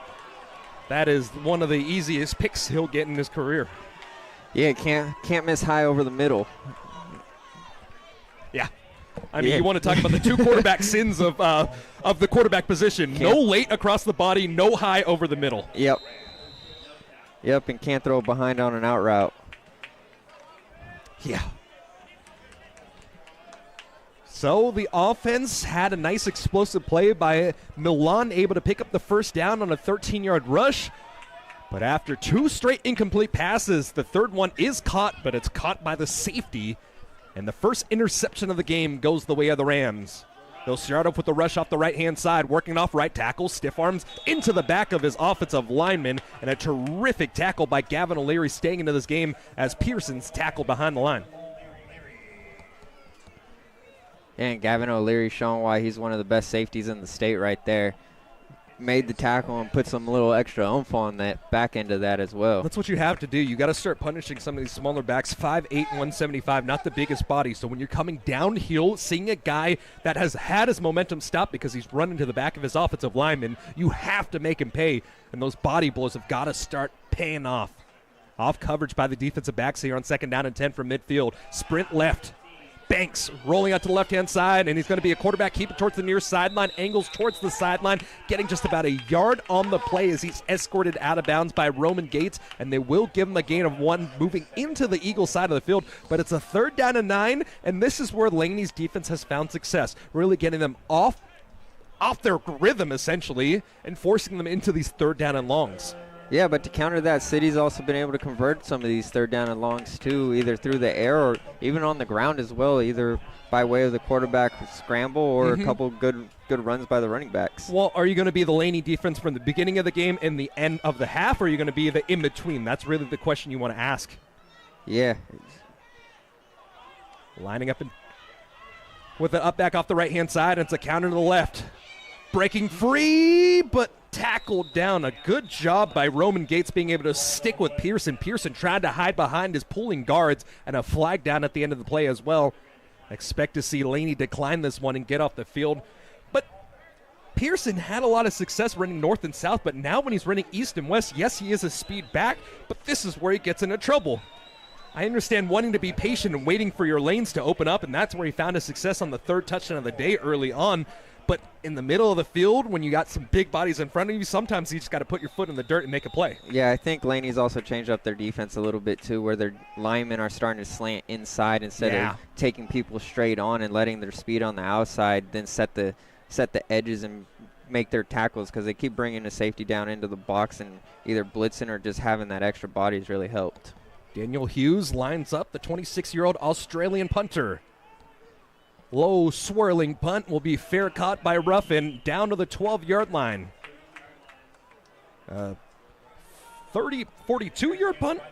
Do I got my numbers right there? A nice punt, though, and he'll set up Laney College down to the 13-yard line. I don't have the stat for average field position, but that has been a major story. Average field position for the Rams, plus 40. Average field position for Laney College, inside of the 15.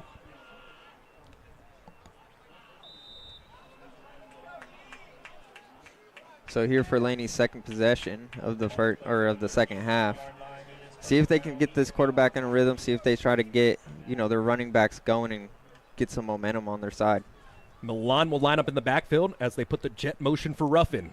Standing tall, throws the slant, and it's Zamora picking up 9 on the first down. They'll actually give him the full 10.5 yards, so enough to pick up the first down.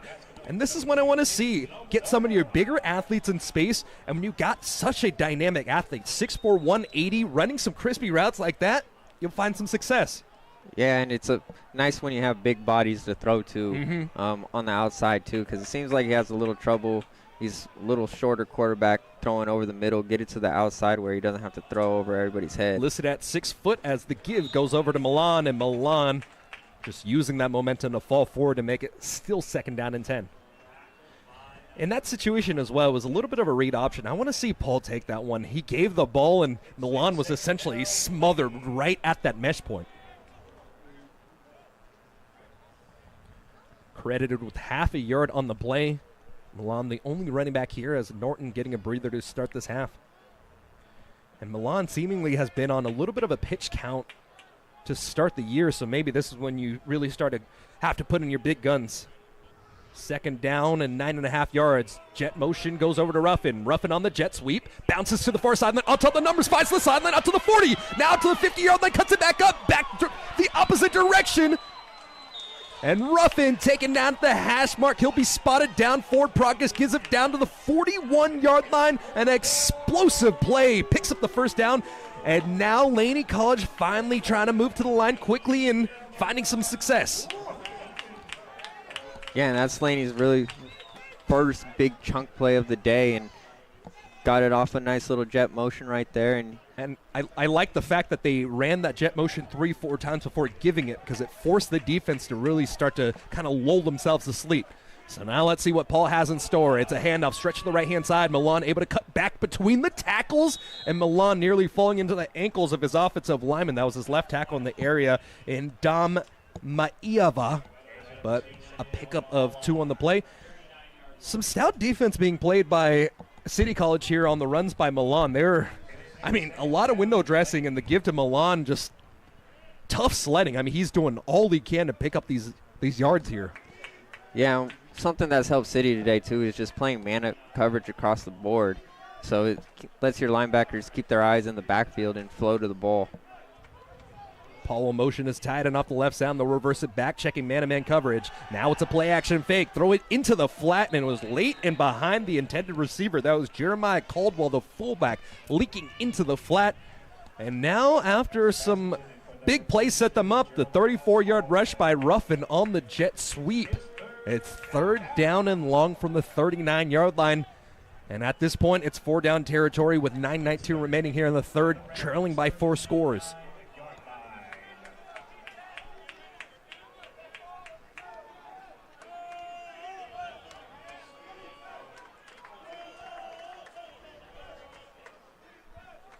Working out of the pistol again. 3rd down and long. That's a give to Milan, and it's just setting up 4th down at this point. Get some nice yardage here and pick up a 3 on the play, I believe, by Milan. And Milan just a full sprint forward and a dive for any sort of positive yardage. I'd like to see if Laney, when they get into those long 3rd down plays, 3rd and 8, 3rd and 9, City likes to play a little off coverage, about 5-6 yards off the ball. I really think a sluggo or something like that could be open, because these these corners are really biting hard on, the slants, because they haven't really tried to push the ball deep. It might be something that they could look for to try to open up and get a big chunk play. Laney from the far-hand side, working with the trips out to the near. Milan dotting that pistol. Paul will motion his receiver. Samaje Featherstone on the side. Quick pass, and it's caught on the post route. Joe Sanders with a massive pickup on 4th down. Needed 6, and he took 15 plus.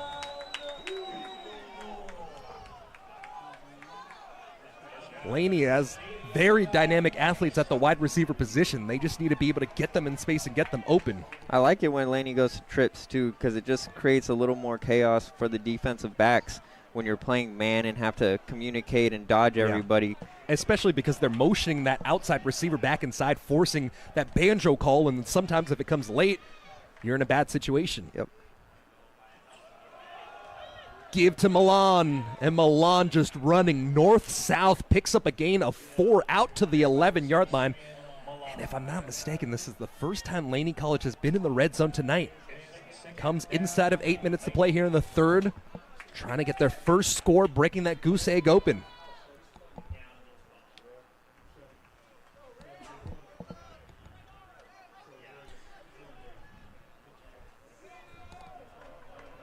Nice change up in the play call here, and Paul has really found himself a little bit of a rhythm.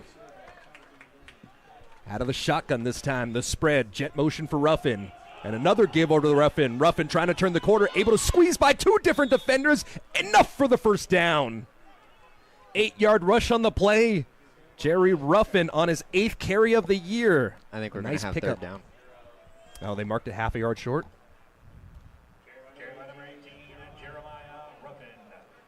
Jeremiah Ruffin dropped half a yard short, so got 6.5 on the play. And at this point, with the way that Milan's been running, I think you give it to your big back, let him go north-south and pick up that first down, making it 1st and goal. Yep, just watch the double A at Billets from City.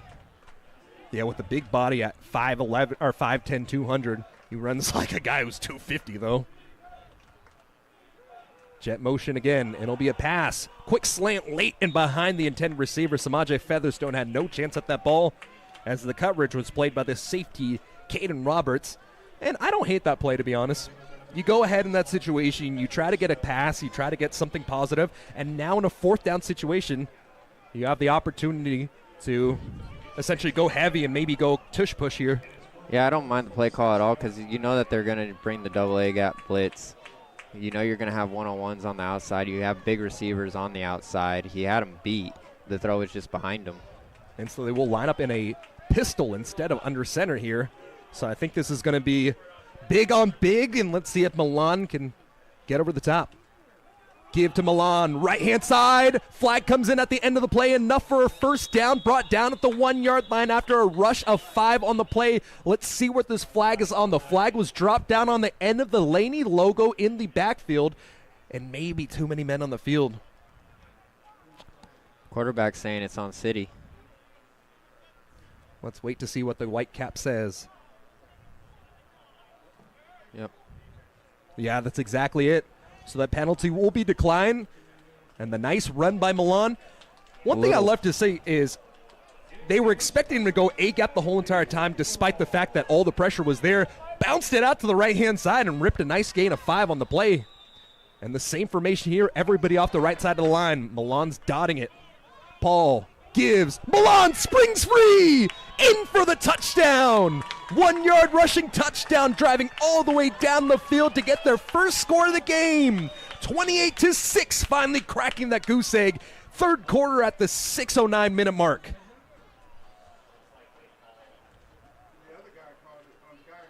So one of the officials said it was in, the other one said it was short. And Laney is celebrating, so I think they're going to keep this on the board. Touchdown, Eagles! Took them 39 minutes to get into the end zone, but that's the first positive step there. You force a stop. You drive down the field off some explosive plays. Uh-oh, the kicker got his foot stepped on. And the kicker got, like you said, got a little shaken up there, but expect the 28-year-old kicker, Billy Hewitt, to be able to pick up the play. Out of Great Britain. Snap is down, hold is down, kick is up, and Hewitt. Oh, we got a late flag. 14-14. And this has been a chippy game. The fouls have all gone against Laney College in terms of the personal fouls. But now let's see what this flag is going to be. It's obviously going to be after the play. I think we're going to have another one against Laney as well. Oh, maybe not. Oh, yep. Coach Beam not happy over there. I think having some choice words. Muffled behind that legendary mustache. I think he got the mustache out the way on that one. Make sure it's clear and enunciated, right?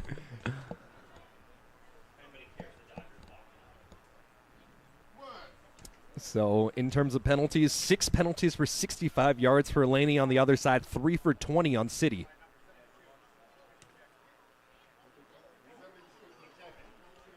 And a player has been ejected for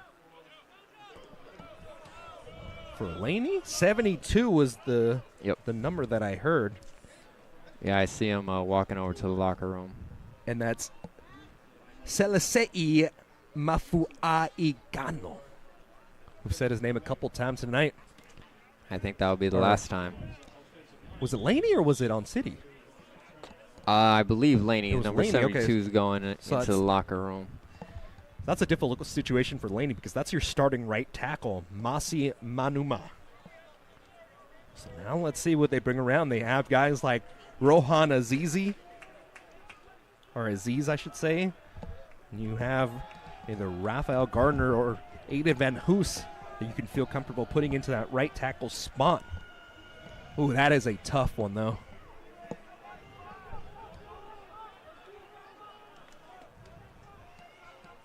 So 7 penalties for 80 yards now. Nearly an entirety of a football field in penalty yardage, but it's still 28-7, and at the 6:09-minute mark here in the third, Laney able to get their first score of the game, ready to kick things off. And that penalty does two things. One, you lose your right tackle, and two, you got to kick it off from the 20. Absolutely. Heels of the kickoff returners are at the 25-yard line. And let's see if Billy can put all of his leg into this one. End-over-end kick. This one will be fielded down at the 20-yard line. And it's brought out to the 35. Tackle made to the 21. And the returner was Nathan Iskandar, the reserve running back.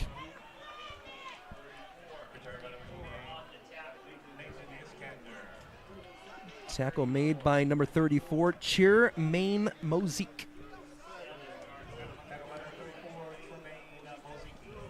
Moziki.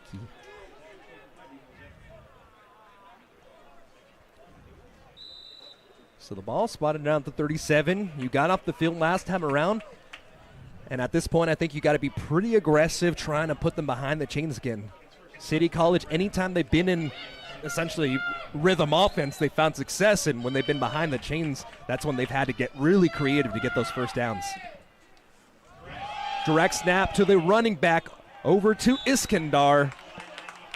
Tackle made by Darius Fontino, the freshman out of Skyline.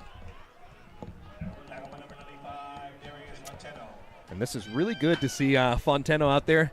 I love to see big nose guards inside. This guy prides himself on his ability to stop the run, open up lanes for his linebackers. And just one of those big boys inside, making the stop on a little bit of a sneaky play there to Iskandar. Pardon me. Second down and 8 from the 39. It's Banks out of the gun. Motion behind him.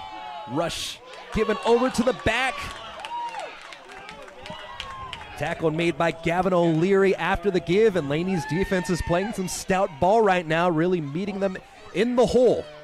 Yeah, I really like what Laney's done on the defensive side and bring Gavin up more closer to the line of scrimmage, let him be that playmaker that he is, and see if this defense can hold strong at this offense who finally showed some signs of life for the first time this game back on the field. Andre Tarver Jr. was the man on the carry. The redshirt freshman spent last year over at Valparaiso. Sprint left for Banks. Banks eyes down the field. He's going to chuck it over the top. Has a man over through the breadbasket. Cameron Johnson had that big pickup for the touchdown last time around. Could not get it in. Could not bring the deep ball in. The ball was placed right on the money, but just unable to bring it in. Yeah, and Laney got lucky not getting a taunting call there by number 21. Decided to let the wide receiver know his thoughts on the drop. John Watts was the man on the defense there. But fortunately for Laney College, getting the stop comes with some theatrics. But able to do so here. He'll send out Daniel Hughes to punt it away once more.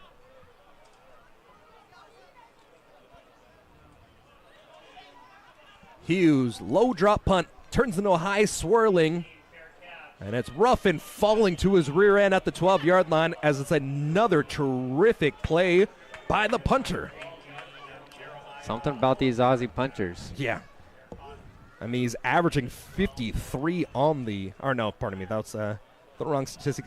Averaging 35.7, but every single punt tonight has been inside of the 20. The ball placement is legendary from those Aussie guys. Yeah, I hope he gets a couple more TikTok followers after this game. He's deserved them. The man's a baller. You got to give him that. A day in the life. He eats 4 eggs every morning. Paul trying to answer his last scoring drive, and he'll throw it over to the fullback into the flat. Some space out to the 20. Ooh. Brings it down to the 25-yard line. A 13-yard catch on the play, I should say, by Jeremiah Caldwell. And Caldwell, surprisingly enough, he wasn't even a skill position in high school. Played offensive line and defensive line. When he came to Laney, they saw how much of an athlete he was. They put him at tight end, running back, fullback. And there you go. When you leak him into the flat, he can really make the defense pay. That's every single high school offensive lineman's dream, right? You're used to being a pulling guard. Now you're pulling out for a catch. Milan, plenty of space. He's going to reverse it to the near sideline. And a flag comes in at the end of the play as the tackle was made by Jalen Camp. Got a little too fancy for himself. Milan had some space in front of him, but decided to cut it back. Let's see what this flag is going to be on it. The position will likely be a holding. The call is on number 56. And the tackle was eventually made by the defensive back, Kaliki Cheeves. So the penalty was called on 53. That is Rohan Aziz. He's the guy who came in replacement of Manusa after he got ejected. Cho Sanders with the reception on the near hand side. And Cho was caught right at that sideline after making the 4-yard catch.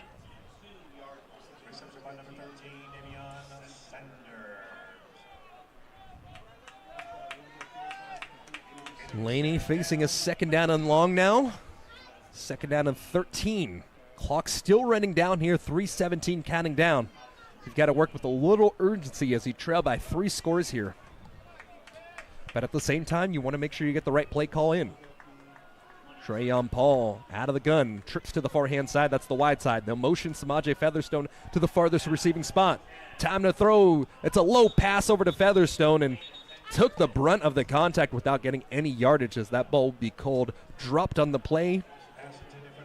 Nishan Geston Vick was there to try to blow up the play. And this is what Laney did a really good job of last possession, not getting into these very long third down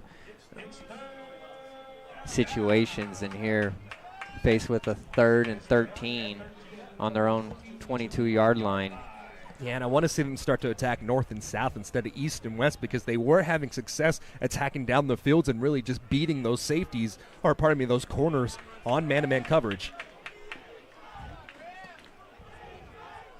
Yeah, I wouldn't mind a double move here by one of the wide receivers. Try to. Oh. And a false start will push them back even further. 3rd and 18. Yeah, 3rd and 18. It's like clockwork. Every single time they're behind the chains, something terrible continues to ensue. But when you get in rhythm, you find success.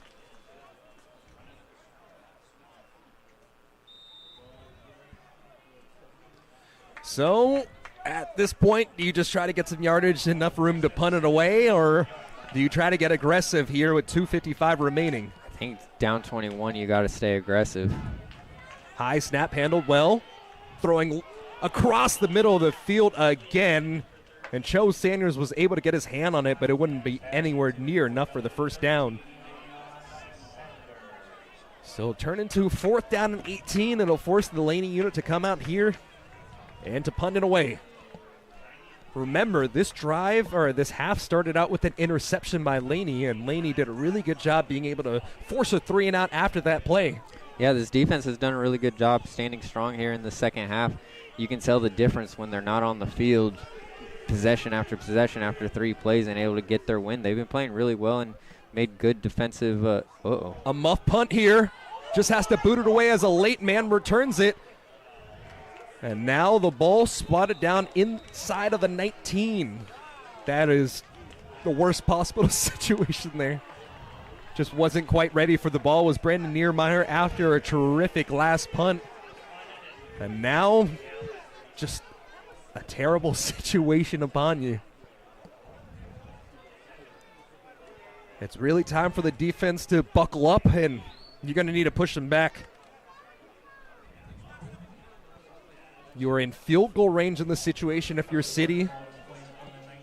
A field goal will put you in that 4-score position again. And they will bring the physical back in Richard Washington into the backfield now. Christian Banks alongside Richard Washington. Still a 3-possession game. Lining up in that 12 personnel. It's a give over to the big back. Right side for the listed athlete. Only a gain of 2 on the play as the tackle's made by 21. That's John Watts. Yeah, and if you're City, you just want to be smart with the football here. Make it into a long 3-possession game. Not make any mistakes. Don't turn the ball over. Take time off the clock. get this thing to the fourth quarter if possible. Fundamental football is the name of the game no matter what. You can get all fancy, you can throw out different personnel groupings, but at the end of the day, you just need to be able to block better and tackle better. Another give up the middle this time. Breaks out of one tackle, and the defensive line comes back in to make the play. Darius Fontano able to come in and get another stop.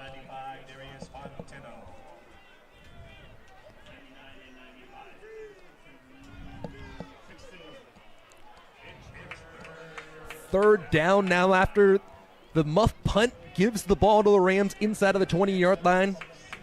128 counting down here, 28-7 the score.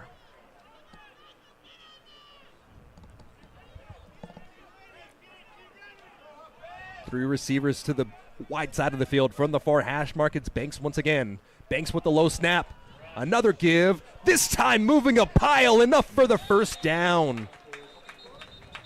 Richard Washington was stopped near the line of scrimmage initially, and they just kept churning and churning and churning as the Laney player is down. It must be pretty bad because some of this, there's been a lot of bad blood on the field tonight, but one of the offensive linemen was actually taking a look and trying to check in on one of the players. So with that injury timeout, we'll take a timeout as well here. 28-7. Laney able to get the score here in the second half, but at the 1:07 mark, we'll get an injury stoppage.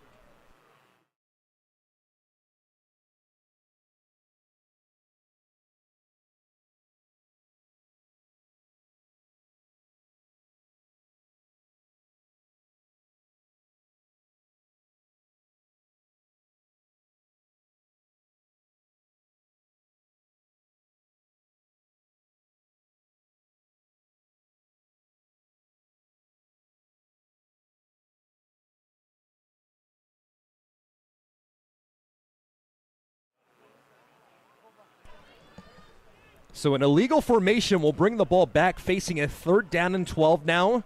And able to walk off under his own power was Matthias Alega, the sophomore defensive lineman out of Greenville High School in Nevada. And that illegal formation saved Laney. That would have been a backbreaker, letting up a long 3rd down. Get to try again to stop them. Especially in the situation in which they got it. So it's a sprint to the near-hand side. Banks eyes downfield, throwing it into the back of the end zone. The nearest player on the field was Bryce Heckard, the defensive back for Laney College. So now we'll see our first field goal attempt of the night. Only the 3rd attempt on the year by Ryan Rodas. And it's been because essentially City's offense hasn't been that good this year, and they haven't been able to be put into the situations to attempt field goals. A very different story tonight, obviously. A very explosive showing, especially from the running game of Dayton Pearson. So it'll be about a 38-yard attempt from this spot. Laney jumps off sides. And that'll be a 5-yard penalty, making this oh so much easier. An offside by Jonah Dixon rushing off the edge.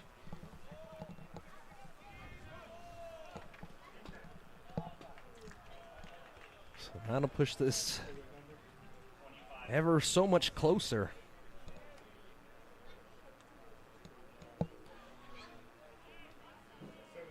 The ball will be spotted down at the 17.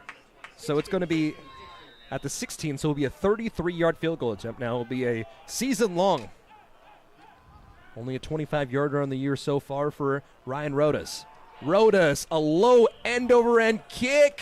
Finds a way to squeak through the upright. Just got enough underneath it.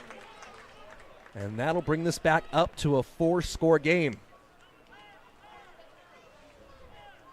31-7. Laney able to get a touchdown here in the 3rd quarter, but after a muff punt sets up CCSF inside of the 20-yard line. Defense did a good job pushing them away, but when you're put in that bad of a situation, yeah, there's nothing defense can do about that. That's the best possible outcome aside from a turnover. Yeah, absolutely. Defense did a good job, kept it to a 3-possession game, And now it's really like it's been for this whole second half, up to the Laney offense to try to find a rhythm and, put touchdowns on the board and try to make a comeback. Technically, it's still a 3-possession game if you're able to convert all 3 of those. Yep. Those down 24. Go for dose. 24 divided by 8. Like you're good at math or something. Every once in a while. I know how to find 3%. Oh, now how to convert a mortgage. High end-over-end kick will be fielded down at the 15-yard line as Joe Sanders at the near hash mark, and Sanders is able to take it out to the 30-yard line. A pickup of, let's call it 15 on the return.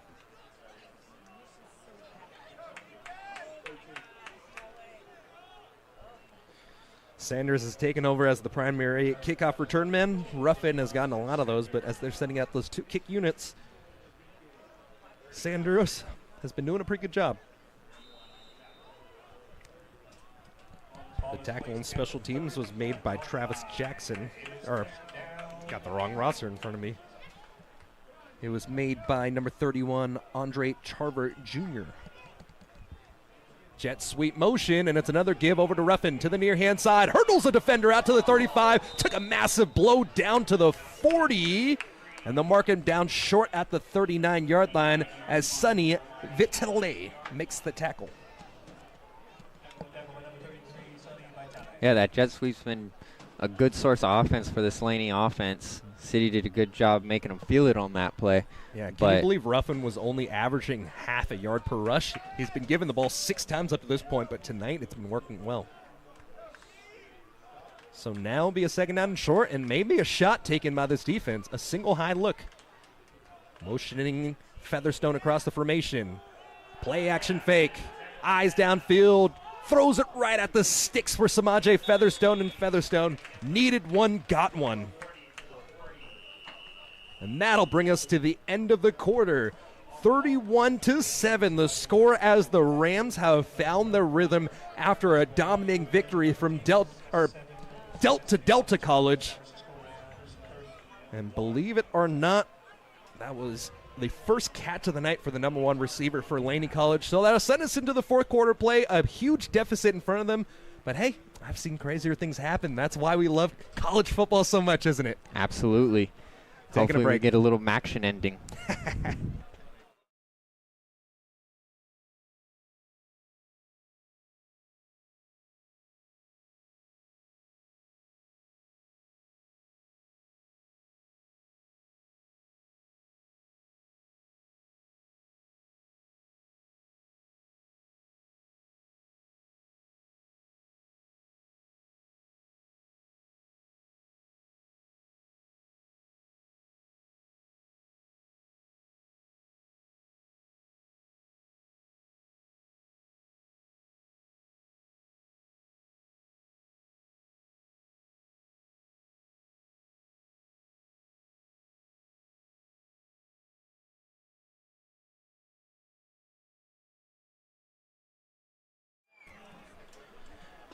Onto the field here for first down and 10 from the 40-yard line after the pickup of a first down from Samaje Featherstone. Working out of the pistol spread. A handoff. Milan breaks one tackle, stays on his feet, gets a shove from his offensive lineman, and a pickup of 14 by the sophomore from Skyline High. And running over Jalen Camp is a big name. Yeah, that's not easy to do, but he was running hard, running behind his pads, and picks up another first down for Laney. And that's why, despite the fact that Laney struggled last year, he was such a bright note, and they'll give it the back again. And this time it takes 2 men to tackle him down after a gain of 3. The forward progress brings him there. And the tackle made by Davion Smith, the sophomore from Archbishop Riordan. Ball spotted down to the 39-yard line. You can't abandon the run just because that's your DNA, but you do have to start working with some urgency. Just above 14 minutes left to play, trailing 31-7 are the Eagles here on offense. 1-5 on the year are the Rams. 2-4 are the Eagles. And the Rams are back to their three safety set, probably playing cover 2. Fakes the handoff over to Zamora. And the inside breaking route on the in right to the sticks as Davion Sanders picks up another first. Yeah, so City's kind of gone back to more of their base defense that you see a lot of. 3 down linemen, 3 safeties deep, kind of play that cover 2. In that cover 2, if the linebackers don't get out wide enough, quick enough, those slants are open.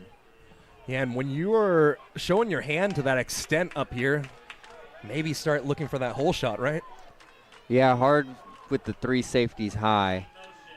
Yeah, but you're leaving that sideline there as Milan slivers through the defensive line, and the jump cut frees him up out to the 31-yard line as the tackle was made by Nashant Gistenvik. It's hard, too, to attack that soft spot of the cover 2 with how big these City cornerbacks are, That is too. very true. You know, a lot of times guys above 6'1". Yep, a lot of times that soft spot's in between the corner and the safety, and you're able to throw a hard line drive into a go route. But you got to throw with a lot of touch with these big cornerbacks. Absolutely. 3 receivers to the far hand side, rolling out the quarterback to the right. Paul throws it late and low, and it looked like Sanders wasn't able to get his hands underneath that ball. And Laney had 2 guys open down the field on that one.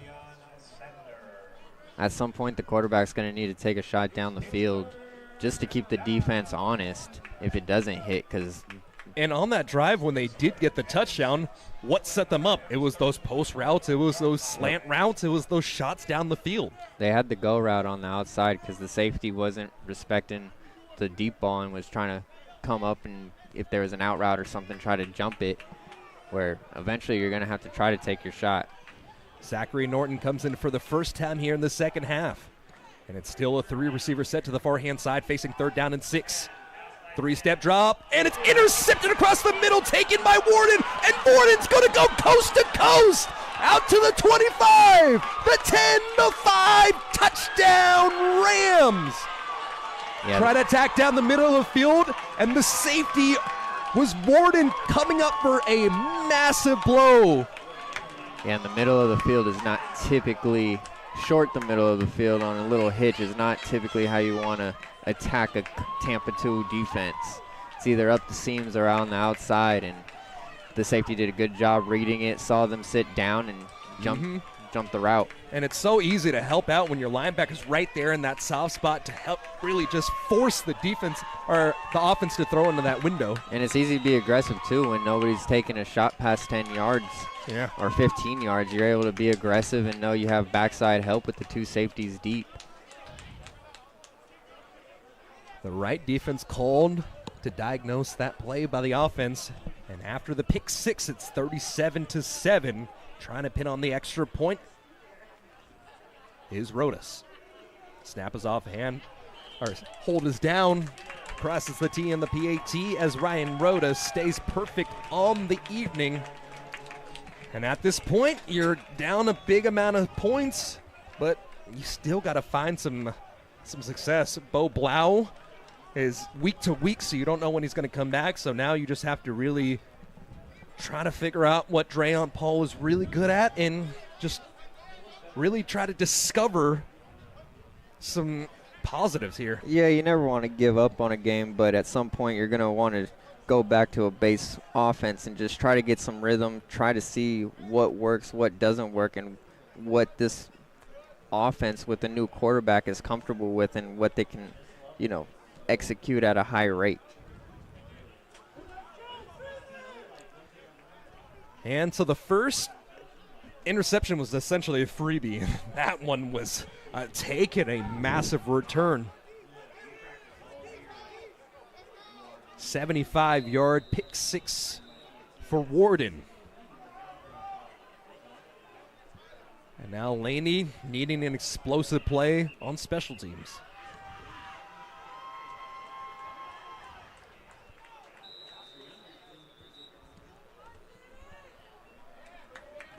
There wasn't much air here from the near side fans, but that definitely sucked any sort of bit of hope that they might have had. It's going to take an electric play on special teams to try to bring some of that win back. And it's taken by Ruffin. Down the near side hashes. Turns the corner at the 20. And City's just flying around the field right now. They have all the momentum. They know it. They're feeling good. It's a rivalry game, like we said from the start. And they know that they're in the driver's seat, and they want to try to make sure Laney knows it too. Davion Smith making a ton of plays, and he makes one on special teams that time.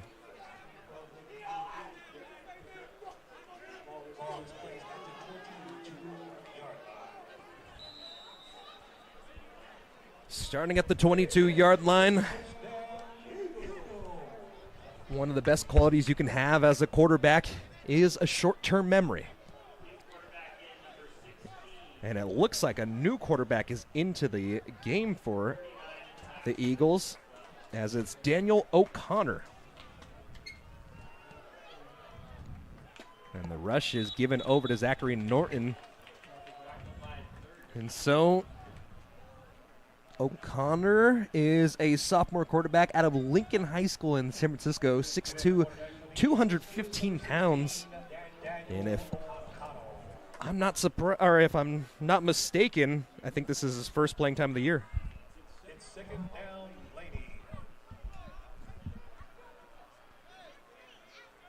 So O'Connell will line up out of the pistol set. Another hand up. Nope, it's a quarterback keeper sprinting over to the right-hand side. O'Connell's going to turn the corner to the sideline past the 25-yard line. The clock will continue to run, and it was looked more explosive than it actually turned out to be, because he steps out of bounds at the 24-yard line after only a gain of 2. Yeah, but pick him up and put him down. He was cruising to that sideline. Yeah, absolutely. You can see the speed.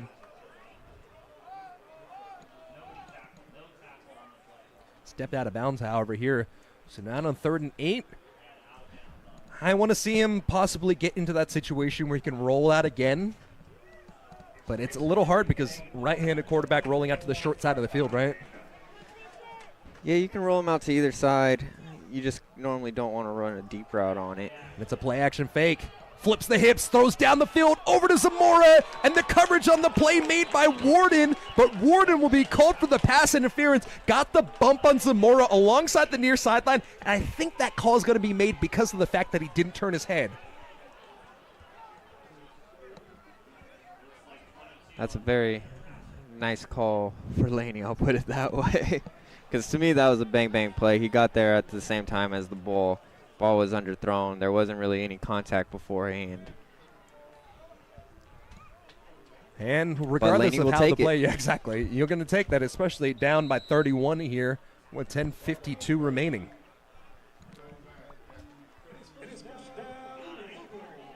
So the first down off of the penalty. And it's O'Connell once again out of the gun. Play action fake. O'Connell steps up, firing down the field. Nearly intercepted again.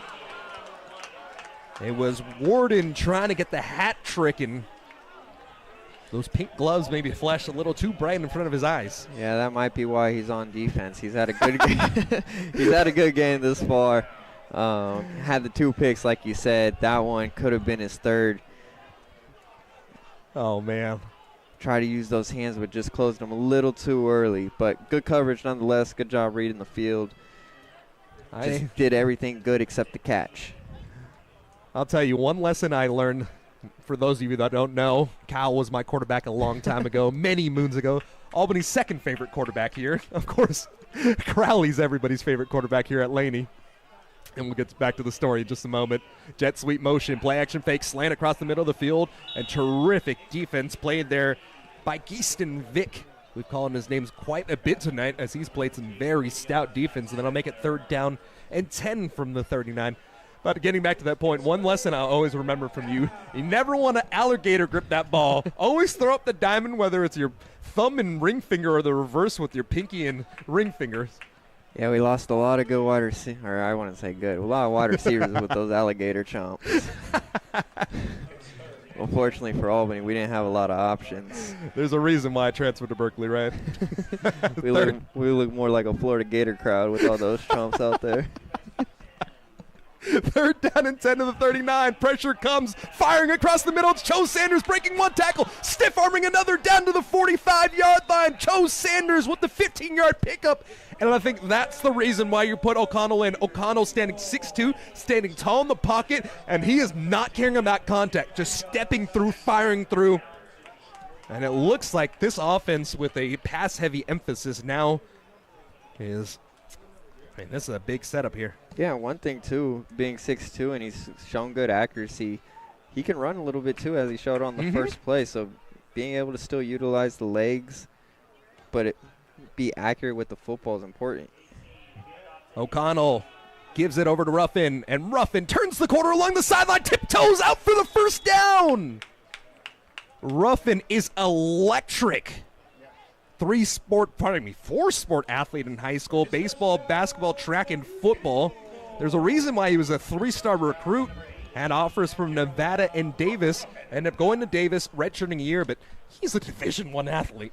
Yeah, no, the speed's just different, and when he gets out into the open field, he's just able to break all the corner, or all the, just take it. Yeah. He can turn that corner, put his foot in the dirt, Thank you. sprint forward. Also, shouts out to my UC Davis Aggies, currently the number 5 team in the FCS rankings. Handoff over to the left side to Norton. And Norton able to pick up a gain of 4 as he was tackled by Davion Smith. And just kind of setting this situation up. I know this is 3C2A, and I'm going to talk a little FCS here. But Oh, my God. the Aggies and Montana State in the Big Sky are positioning themselves for a massive game. That one might be number 2 and number 3 at that point of the season if UC Davis, after their bye week, can go over to Montana and get the win in Grizzly territory. You know, I got to shout out my Ags whenever I can. O'Connell, quick slant across the middle. Cho Sanders did not catch the ball, but I think they're going to call this a pass interference or a holding on Geeston Vick. O'Connell's looked good Yeah, he's looked great. since he's come out. And if I'm not mistaken, O'Connell might have played a few different games in relief because Laney did have quarterback issues last year. I'm trying to pull up some numbers here, but calling about 3 or 4 Laney games last year, I think he was the guy. No, and that's something, if you're a young football player or any sport out there, be ready for your opportunity. Yeah, you never know when it's going to happen. Because he's gotten his opportunity here in the 4th quarter, and so far got a little lucky with the dropped interception. But other than that, he's been playing good football and throwing on time, throwing accurate, use his legs a little bit. It's going to be something that Laney's going to have to think about if their starter doesn't come back here in the near future. So the illegal contact will give the first down to Laney College, and with the penalties starting to pile up on City College, it looks like the head coach, Eduardo Nuno, is going to want to take a timeout. So at the 8:48 mark here, the 4th quarter of play, 38 City, 7 Laney, and we'll take the timeout.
First and 10 from the 30-yard line. O'Connell's played some minutes here, and it's a play-action fake. O'Connell rolls out, throws out to the far sideline, and it's caught for a gain of about 4 on the play. No, it's incomplete.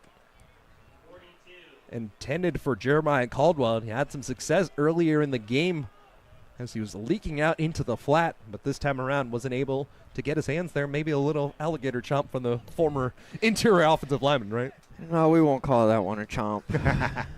Just a tough grab there. He's an athlete. He's been playing good football today. We won't give him that label. So O'Connell before this game, 9 for 17, 85 yards and a touchdown for the Eagles. And with Bo Blau week to week, O'Connell might become the man. Play action fake. O'Connell throws an interception straight to the linebacker.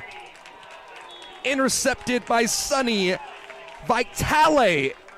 A flag comes in late as well. Some extracurricular activities. What a great job dropping back into that zone. And he picked off a heater. I think there's going to be a foul on City here, unsportsmanlike. Possible another ejection. City has only had, have they even had an unsportsmanlike? You get 2 of those and you're out, right? Correct. And City College of San Francisco, 1-5 coming into this one. But with the performance that they put up tonight, they are looking like the City College of old.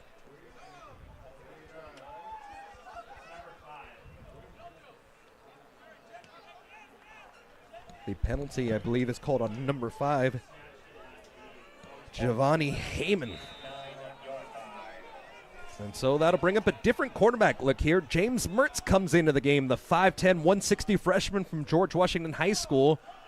And it's running game as usual for Laney College. The tackle made by Darius Fontano. And the carry over to Faema Armstrong. So Mertz, like I was talking about before, came in for his first playing time against Delta College. Went 1 for 3 with 1 interception. Had a rush of 3 yards as well.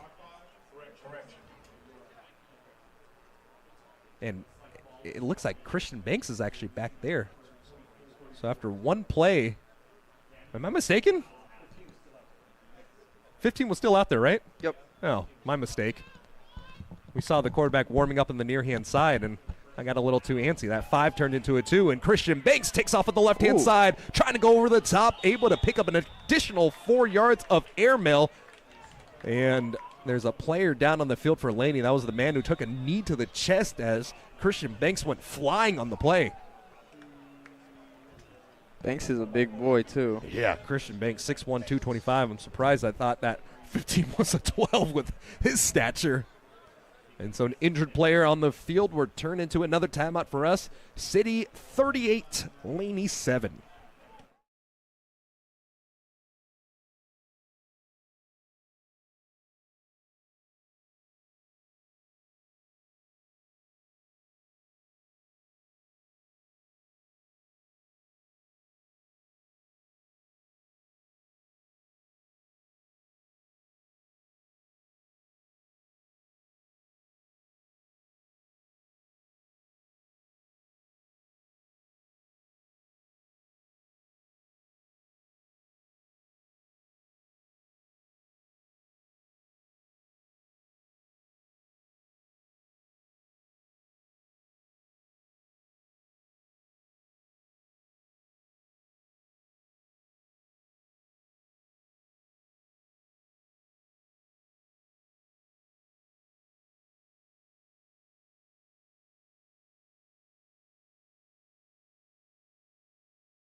That is Darius Hammonds having to leave the field with some assistance from my favorite athletic trainer in all of the land, Rick Becker.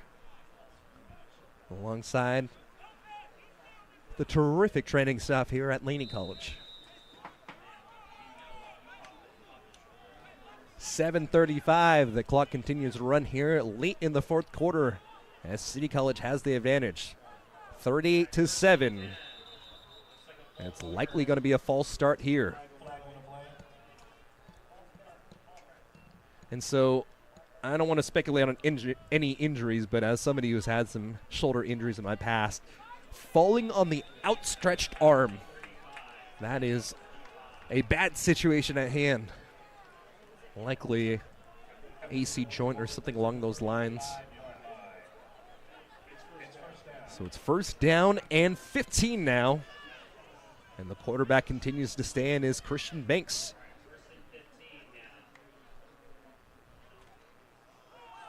Give over to the back.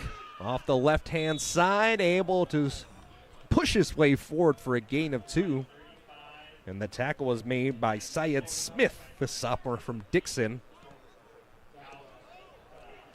And now I am correct by saying 12 is out on the field. He was warming up on the sideline, and he's finally out there now. So Christian Banks, after a 6-for-11 performance with 117 yards and 1 touchdown, alongside his 10 rushes for 63 yards, will get a breather as James Mertz comes in. And now Mertz will continue to give the ball off, and it's Armstrong. Plenty of space right on top of the Eagles logo, and pick up a 14 on the carry for the freshman from Irvine, California. And when you have a stable of backs like City College of San Francisco does, you can go deep into the well and still have a lot of talent. A first-team All-League player and offensive MVP out of Woodbridge High School down in Irvine, California, had some FCS interests out of high school. So when your third, fourth back is a guy that's got looks at the Division I level, you know you've got something good happening for you. It's a good problem to have. And Zachary Black was the intended receiver on the play. Pass was a little too far in front of him as it's an incomplete pass. Black is one of those guys we haven't talked about tonight. A 3-star running back prospect out of high school. He's a Utah State bounce back. Decided to play some wide receiver instead of that running back position.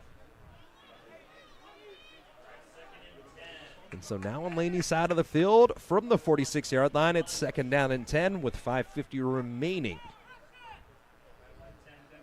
Tight bunch to the near-hand side. Laney 3 defensive backs to counter it. And it's a give over to the back once more. Tackled from behind after the carry of 4 yards for Armstrong. And it was Smith again coming from behind to make the play.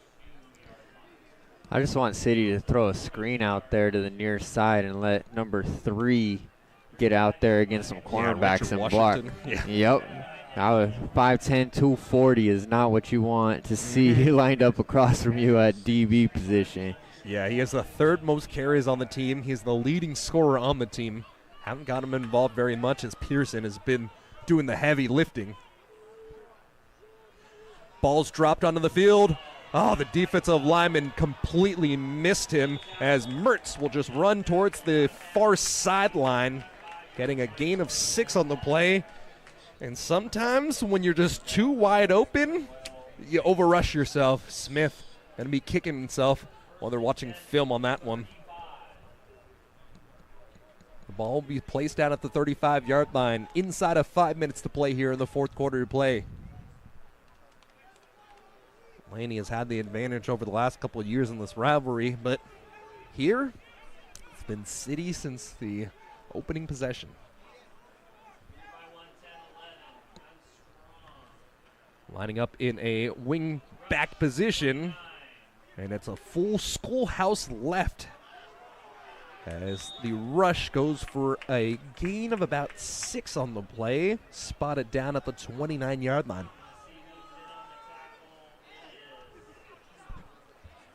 The ball carrier was Jaylani Al-Malik, I should say. Al-Malik. And now it is your man right there, Washington, lining up in the backfield. Washington up to this point tonight, 3 rushes for only 1 yard. Laney has done a really good job stopping the power in the backfield. And churning down every single second off this clock. They'll snap it with 1 second left. And no, they don't get it off in time. And that's what happens when you got a freshman quarterback into the game to close things out, and a delay a game will push them behind. I was ready to give Washington a poof, poof, poof, poof, poof. Yeah, Washington's just a really unique athlete. You've seen him line up at the wing. You've seen him line up at the slot. You've even seen him as the lone receiver to the far side. Yep. He's just Mr. Worldwide. Hey, how about those that yacht on the sideline of the FAU game last Tuesday, or this Tuesday? They had the Miami Vice night over at FIU over there at Pitbull Stadium. Mr. Worldwide. Mr. Worldwide. And it will be a give over to Washington. And Washington, you can really hear those footsteps out to the 20.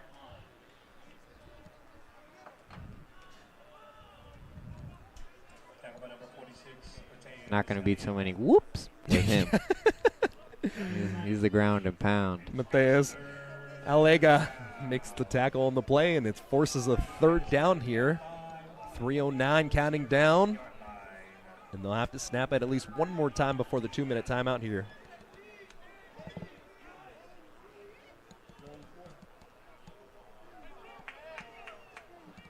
About 4.5 yards to go. And man, he is wider than he is tall, isn't he? Timeout taken by City College. Let's take this down as well.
.248 remaining here, and it's 38-7 with the Rams with the advantage. Fully stacked up box, swatted down into the ground. A blitz off the edge, and all-out pressure brought by Laney College, and it was Gavin O'Leary trying to just rip it from the hands of the freshman quarterback. Gavin O'Leary's been everywhere tonight. Yeah. Sideline to sideline for a reason, and the offense will stay out on the field here. If it was 15 Banks on the field, maybe a potential pooch punt. But with James Mertz, I think they're actually going to go for it.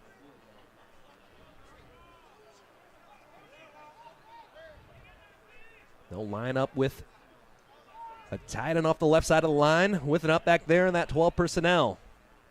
Handoff, caught in the backfield, spun, losing additional yardage. It doesn't really matter where that ball is spotted down because it was nowhere near the first down yardage. And it's a turnover on downs as the give to Tarver Jr. goes for a loss. So you throw an interception last time around. I mean, just a terrific job from the linebacker being able to go up there and catch that fastball. And so, taking over from the 33-yard line. Let's see what this passing game looks like with Mr. O'Connell at the helm. And a new running back comes into the game as well. For the first time, it's Raheem Holt, the freshman from Vanden. Holt will get the carry. And able to break through the first initial line of defenders, and he'll pay for it. His reward, only a half a yard on the play. 25 makes the tackle as the starting safety, Caden Roberts, still in the game. Second down and 9 after only a gain of 1 on the play.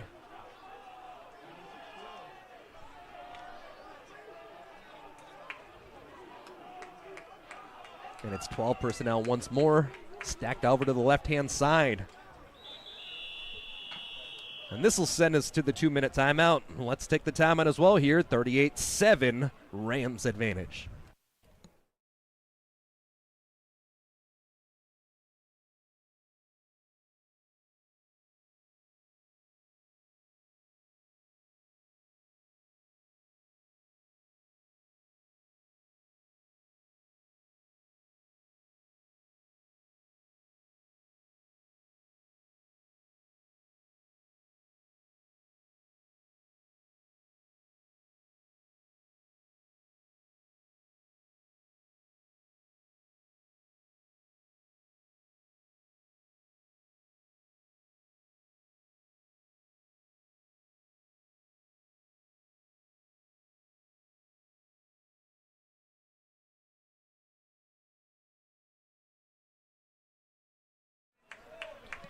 Back on the other side of the 2-minute timeout. It's second down and 9. Play action fake, pressure in his face.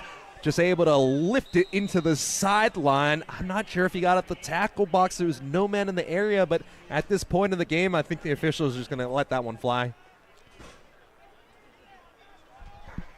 Yeah, I don't think we need to hear anything more from the officials. They're just going to eat the flag. I think in a closer game, probably intentional grounding.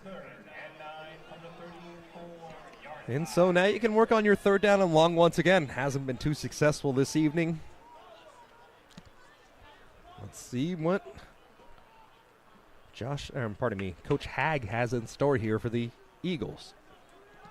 O'Connell just to give to the right-hand side. Able to drag defenders with him as the ball pops out, goes out of bounds. Raheem Holt on the second and third effort will be marked down here at the 42-yard line. I like how he's been running the football when he's gotten his opportunities. He's running hard, and he hasn't let that first guy bring him down yet. 6 foot 185. I mean, he's a big back, and these are the situations where maybe you start to get a little bit more burn. Yeah, absolutely. And so Laney will not go for it. I think the punting unit's coming out here. And do you ever expect to see a fake in this situation here? I don't know if this is the type of game you want to burn and put it on film. Yeah, you don't want to really show your hand too much. No, not down 31. Brandon Niermeyer, last time we saw him, it was that fumble inside of his own 20-yard line. And now a low end-over-end kick will be fielded down to the 26-yard line. And it's taken by Warden. Warden on his first punt return of the evening. He heard you talking trash. He wanted to show off his hands a little bit more. Hey, he's caught everything. No trash talk from me. Yeah, just one drop. I mean, at the end of the day, you're going to take that one. Came into the night with 3 interceptions, leaving with 2 more in his pocket. Yeah. One being a pick 6, too. Yeah, that's true. Yeah, that deserves a game ball. Yeah, Warden was a 3-star recruit out of high school in 2022, but he only had 2 Division III offers. Didn't quite find success at the bigger level. Decided he wanted to come and play some JC ball. Spent 1 year over at ARC. Ended up redshirting that year, and then now he's here at City College of San Francisco, and City is just going to take the kneel down. Yeah, we always got to mess with defenders whenever you got a chance to, but in all seriousness, he's played a great game today. Oh, absolutely. A terrific night. So, at the end of everything, first downs, the advantage does go to Laney College. They got 20 to the 14 of City College. But the main issue tonight has been turnovers as well as inconsistencies on third down. 5 for 17 at the end of the night. Positive note, when you did get in those situations where you had to go ahead and go for it, 2 for 2 on fourth downs. Laney ends up running 19 more plays than City College of San Francisco right now, and they actually outperform them in terms of yardage as well. 293 yards to the 285 of City College of San Francisco. And, I mean, the main issues that you had tonight, you need to protect your quarterback, giving up 4 sacks tonight, and you got to find which quarterback is going to be working for you going forward, because with the loss of Bo Blau, You don't really know what you have in store, so Yeah, and the total yardage discrepancy, too, is really a note to City's defense because absolutely. City was starting on their side of the field most of the time. They just couldn't rack up that many yards because there wasn't much That's way to go. Absolutely true. And so, looking forward, after a very tough schedule against Foothill and now City College of San Francisco, they'll go down to San Joaquin Delta College to try to get a fix-up game, I guess you could call it, down there. Feel right. Yeah, feel right game, because Delta has not been a very good team that we've seen this year. So that'll be a 1 p.m. kickoff down there at Delta. I do not believe Delta has any sort of streaming, so you're going to have to wait until Friday the 8th over at Diablo Valley College to see your Laney Eagles. I'll be on the call there at Diablo Valley College at my main post there. So see you in a couple of weeks. And until next time, thank you to the Tannehill team for sponsoring the broadcast tonight. Thank you for Kyle Tannehill for coming out here and being my partner tonight on late notice. The final score here at Laney College, 38 City College of San Francisco, 7 Eagles on a night to forget. My name's Max Agores. Thank you so much for joining us tonight's broadcast. And let's just turn the page and get on to next week.